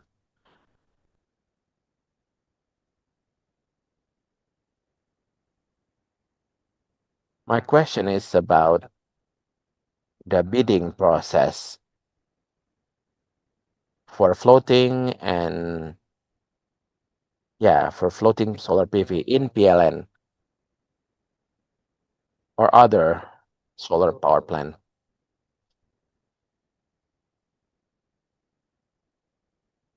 The questions directed to me long time ago, not long time ago. There is this investor wanted to do investment in PLN with huge amount, with huge, maybe trillion.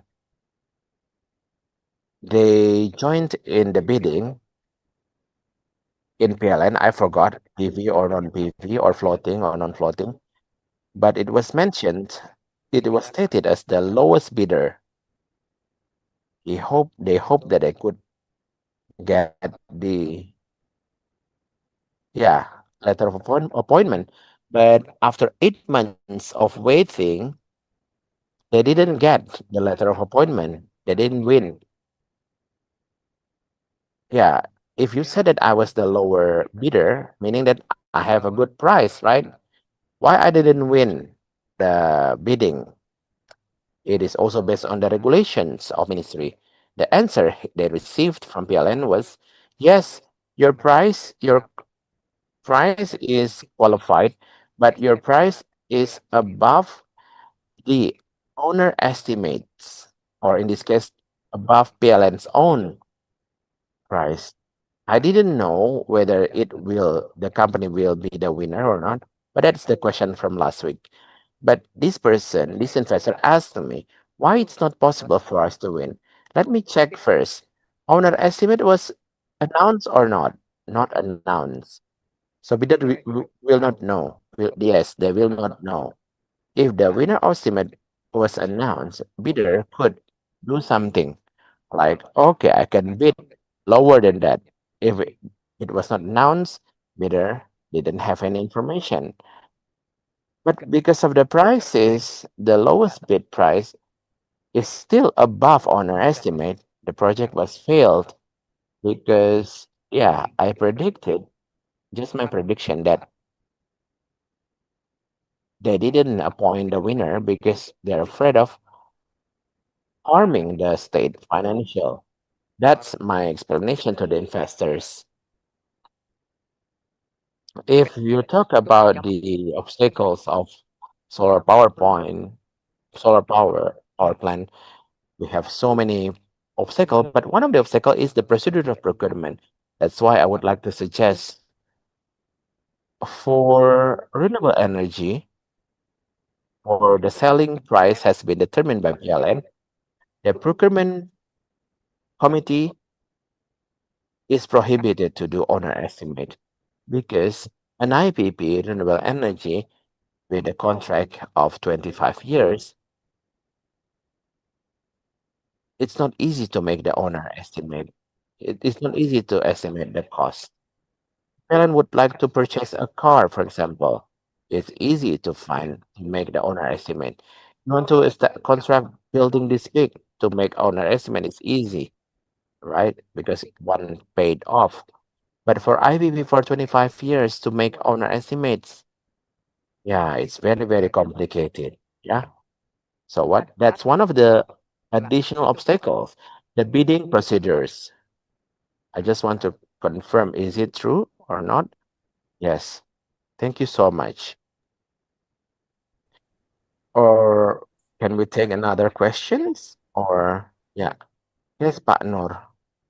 That's something, the conditions experience the same with floating solar power plant that has not been determined by the government because the price is lower than the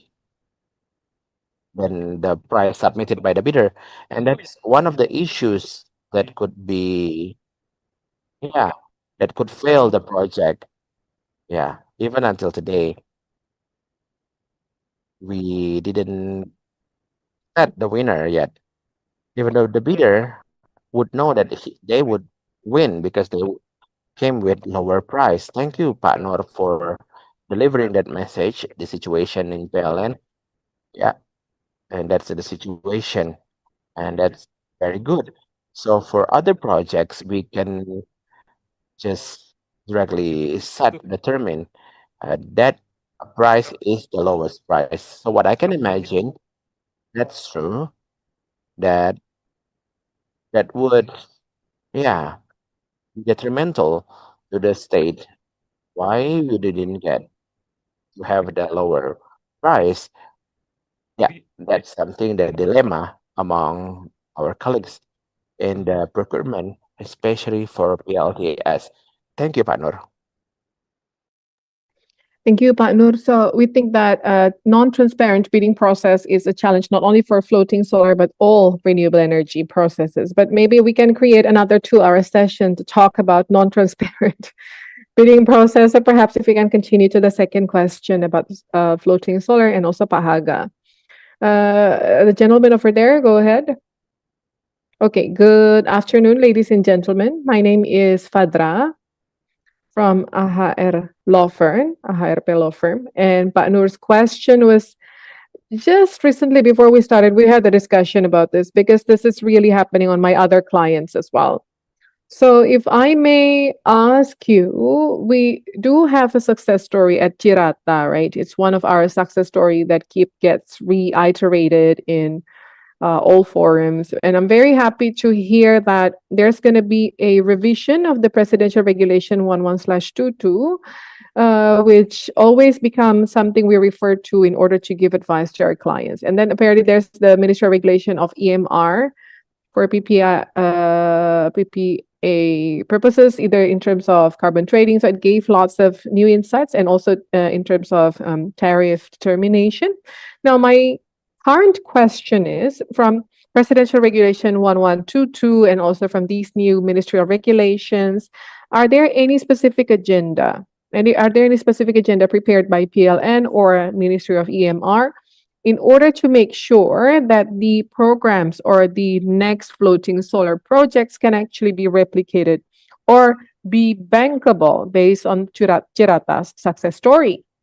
Should it be just based on the revision of Presidential Regulation 1122, or will there be any kind any other support from the government to catalyze similar projects for the next steps? That's my question. Thank you. If I can perhaps go there, the gentleman on the back, perhaps.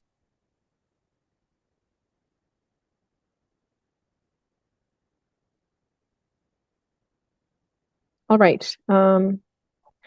Thank you for this opportunity. I'm Haga Timotheus, actually. I think I'm going to direct this question to PLN. So we obtained an information for the floating solar PV scheme. The investment scheme is usually 51% for PLN and 49% for the IPP. And this also applies not only floating, but also for ground mounted as well. And my question is, for this kind of scheme, from PLN side, will you do any chip in for fund as well, according to the sharing portion that was given, which is 51%? That's my question, the first question. And then my second question is, because this is related to floating solar PV, we had an opportunity to develop a data center in Batam area. So that's a utility scale, and the location was quite close to the sea. And my question was, as an IPP, how do we manage, or how do we finish up the regulations in terms of completion, because this is related to transmission lines and also all the permits that we have to obtain, so we can go according to the procedures, both on the regional level and also the central level. So what are the regulations, basically? That's what I'm asking. That's the information that I would like to obtain. So this can be a reference for so we can use solar power plant for data center. So from Pak Faga, thank you for the question. I think this is a similar question. So what are the other scheme?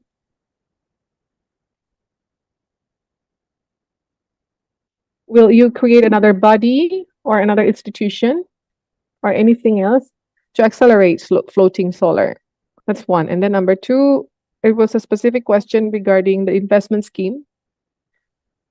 What does this entail, actually? Is it going to be a chip-in? Will it be a semi-data center? And how do we accelerate permit for floating solar for data center purpose? I'm very happy to hear questions from business players because they sound very optimistic, but how can we accommodate them, basically? Maybe from Professor Sikin, would you like to add upon this, or anyone else? Go ahead. Go ahead. Maybe Padi will be able to answer more regarding the presidential regulation. Now, I would like to answer some questions. Hopefully this is satisfactory, but if we're talking about scheme, so let me take Cirata's case, actually. When we did a joint venture, there was a subsidiary. It was the investment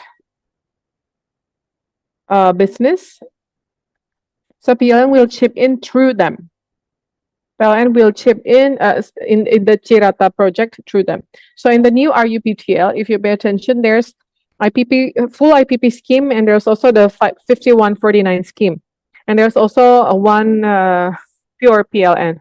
In RUPTL, you can actually see which projects can follow which scheme. For example, solar power plant in Java, which ones are full IPP, or which ones are 5149, and which ones are full PLN.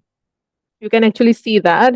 And it basically can inform you like which direction will this project be developed. Will it be a full IPP, or will it go through a partnership scheme? Okay, so of course there will be investments.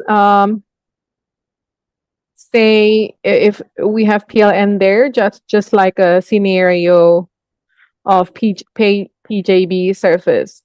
It's going to also fund through a consortium.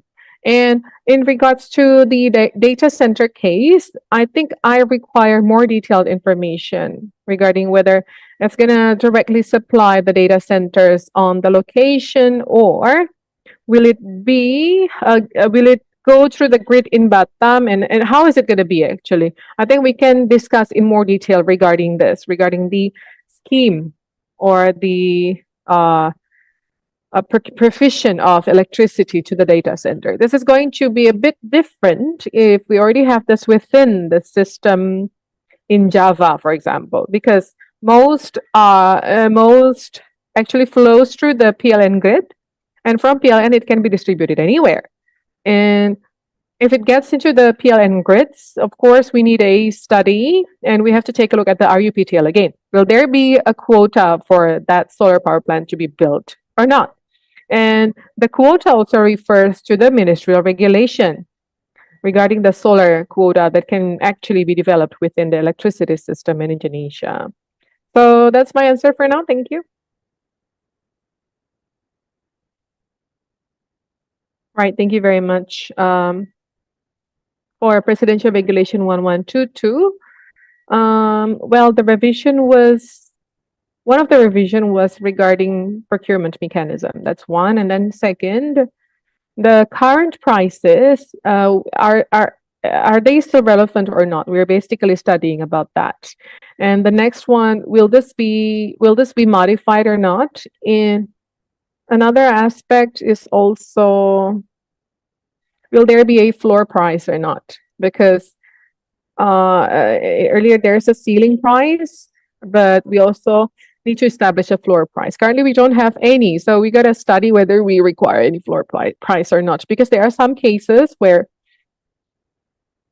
the tender already has a winner, but it cannot be commissioned because apparently it's not bankable, because the tariff is just way too low. So we are basically trying to study whether we require any floor price mechanism. That's second. And then the third, about the hybrid system. So we're also doing a study. We're going to add some clauses regarding hybrid prices or hybrid fees. So if it's a solar, floating solar, if you want to add battery mixed up with it, then how much is going to be the total price, right? Because currently battery will have a separate price. For example, 60% out of the prices that have been agreed upon, and if it's seen as not being economical enough, so we gotta evaluate what is the most fitting price according to the current economy. So these are some of the items that we hope to study and add within the Presidential Regulation 1122. But if we expand further regarding what else is necessary to accelerate floating PV, and one of the lessons learned that we have is, including what's happening in Singkarak Lake, also in Central Java. We also have another dam. What do we call that? I mean, the condition right now is there's a problem on social, there are some social problems, right? So we need to do another mapping regarding which ones are experiencing social problems or social issues, because social issues cannot be solved immediately, right? So approach to the community requires time. So we require mapping in the beginning. We have to take a look at which areas are potential, and also map from the technical side as well, which ones require grid, and we also need to study about the issues within it. So in terms of social aspect, technical aspect, and also economical aspect from the regulations perspective. Thank you. Ms. Chahya, would you like to give an additional comment? No? Okay. Perhaps if I can go back to the question, I'm sure that the one who asks are not very satisfied with the answer. I'm sure you're not very satisfied, right? Because I'm pretty curious about this as well, to be honest. Okay, so actually, there was another question that were not answered. How to accelerate permit But the thing is, we don't even have the regulation, right? How do we accelerate permit? We don't have the regulation. Even the presidential regulation is on the process of being revised, right? Okay, but I hope that the things you mentioned earlier, sir, can be conducted as soon as possible because all the business players are waiting for it. They're waiting. They have plenty of money, sir. Please don't underestimate their capacity. They want to invest as soon as possible, right? Okay, any other question or would you like to continue later after? Okay, so I will give this slot to others if you have any other question. If anybody would like to profess your complaints, perhaps. Maybe if you want to provide additional insights. None? None? Okay. If there's none, perhaps this would be the end of our session. Now, before I close, our discussion in this evening, may I ask for some closing statement from each of our spokesperson today? Let us get back to the initial sequence. Okay, maybe 2 paragraphs each. What are the challenges that we really need to solve as soon as possible so that in the next 1 to 2 years we will have another Chirata? So it's not just merely discussion, it's not just investors dreaming of investing, but how can we really have another Chirata in the next 1 or 2 years? Maybe Singkara can COD as soon as possible. What should be solved immediately through regulation? Sorry if this question is a bit difficult. Right. So in terms of technical stuff, if I can perhaps summarize, all right. After being successful with Chirata, after that there are several things that needs to be developed even further and needs to be strengthened and enhanced, of course, in terms of the regulation. So apparently we need to expand the integrated procurement concept. So we have to work together. We have to have an institutional arrangement within the regulatory framework. And this kind of institutional integration, basically, and also regarding the permits on water resources utilization, we're basically trying to encourage to accelerate this, whether this should be inputted into OSS or not, right? That's what we're working for. And we need to do initial mapping because within the RUPTL, they don't specifically mention about floating PV, but they only mentioned like in general, what we would like to develop is around 17 gigawatts for the next 10 years. And within this 10 gigawatts, there are some floating PV within, but because we wanted flexibility, right? But referring to the potentials of 14 gigawatts, we have to try.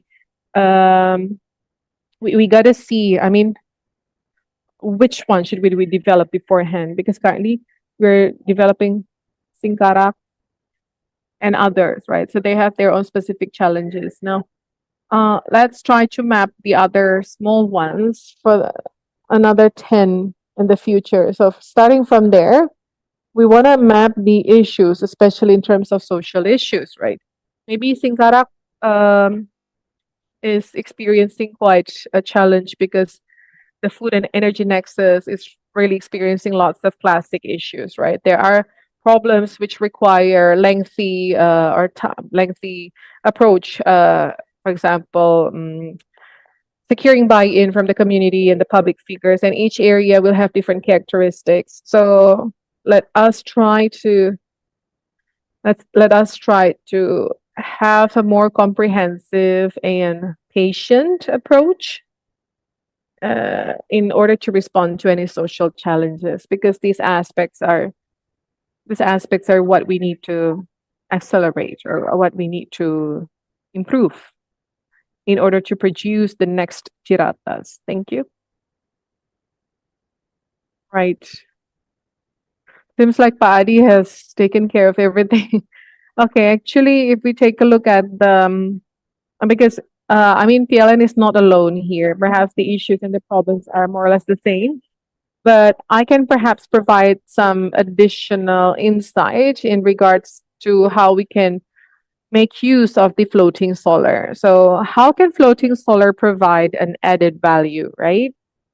Regarding the improvement of labor, for example, there can be a value that the community can enjoy. So we're not just seeing this as a project for electricity system, but how can we basically provide added value that can be felt by the surrounding community and even Indonesia in general? So we're not just asking about how we can build renewables with a certain capacity and for to fulfill our energy mix target. We can utilize this for Indonesian citizens' welfare. Okay, Professor, go ahead. Right. In my opinion,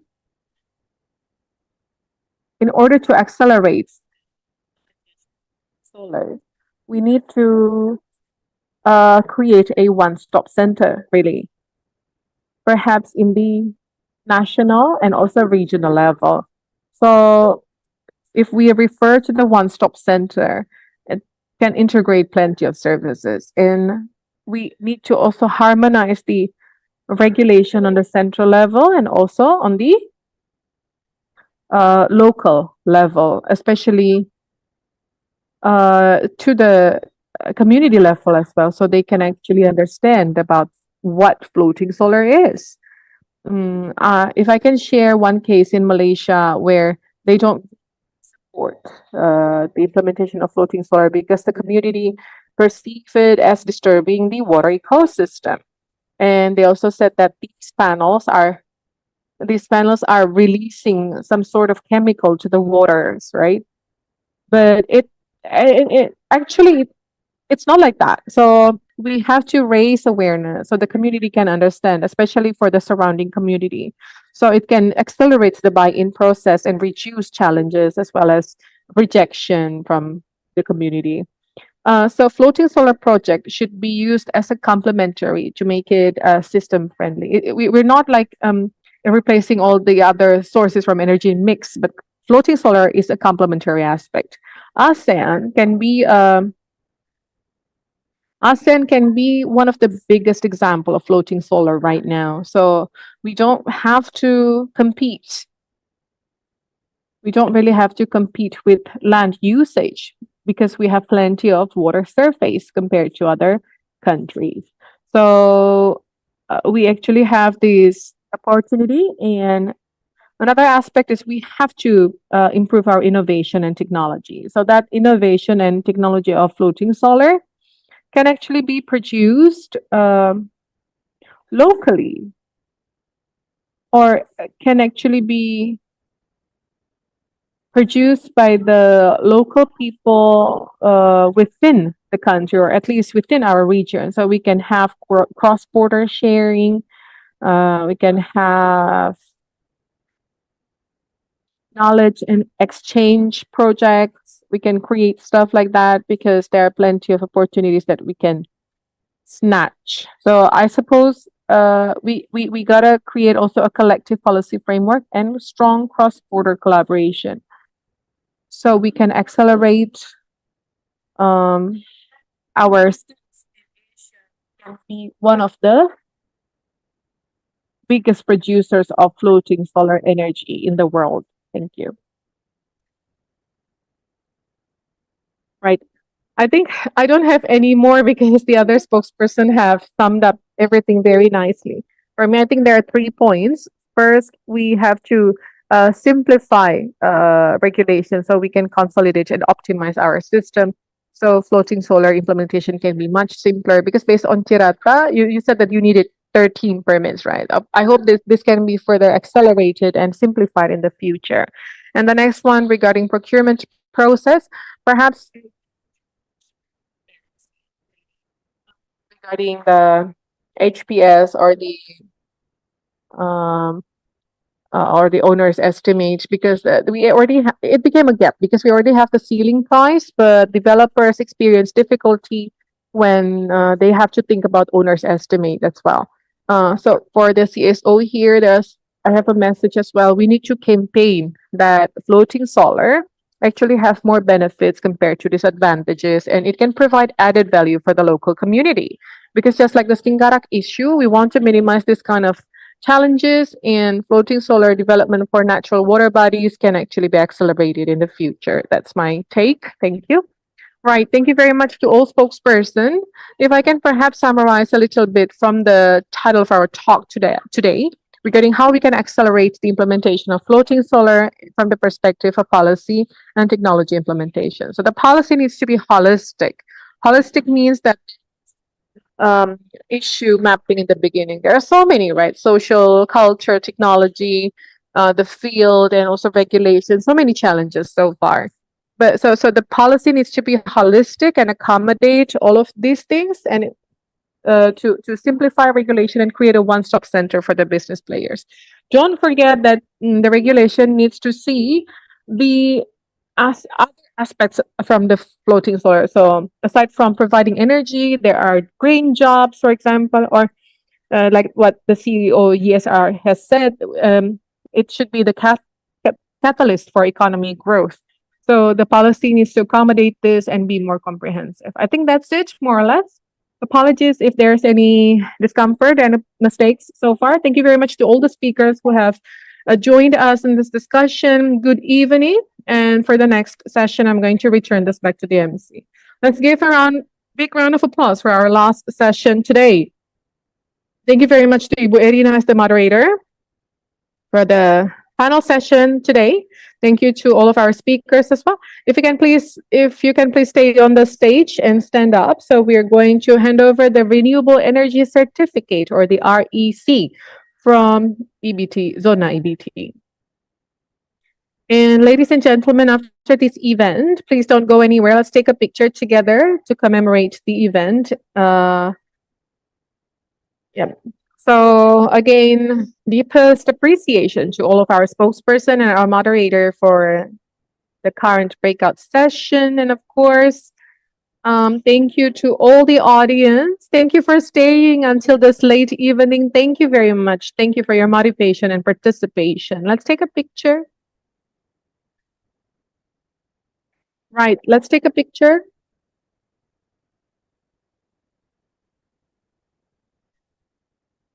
Can you perhaps scoot forward? If you can perhaps move a bit forward, please.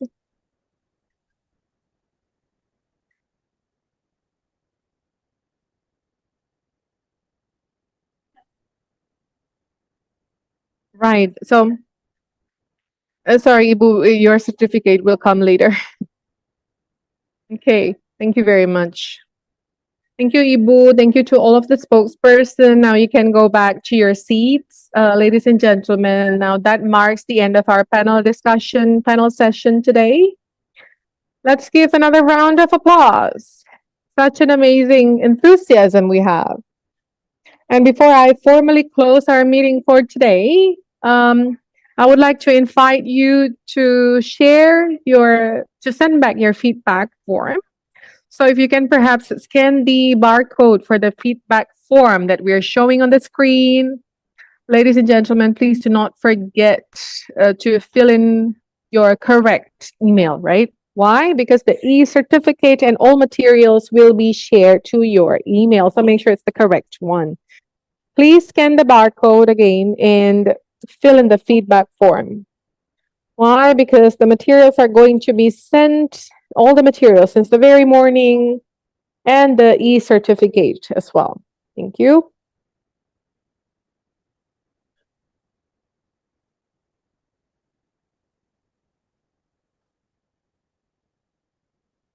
And after this, we are also going to invite you to take a picture together. Don't go anywhere. Please stand by until the end of the event.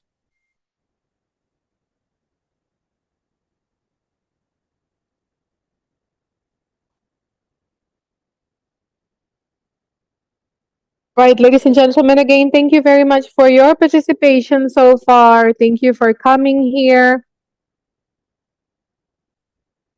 And with the end of the third panel session, now we've reached the end of our event, the Indonesia Solar Summit 2025. Representing all the committee, we would like to extend our gratitude, of course, to the speakers, our facilitators and moderators, and of course, those who have shared their insights, knowledge, and experience today. And next, thank you very much to all of our partners, Pertamina NRE, as well as Tenggara Strategic. So, ladies and gentlemen, hopefully this event can be a form of an advancing step to form a better energy future for Indonesia. Representing all the committee, I'm Anggi Mawabi as the MC for today. Would like to take my leave. See you at the next opportunity. Peace be upon us all. Ladies and gentlemen, you can come up to the stage so we can take a picture together with all speakers and moderator. Let's go up to the stage. Thank you very much.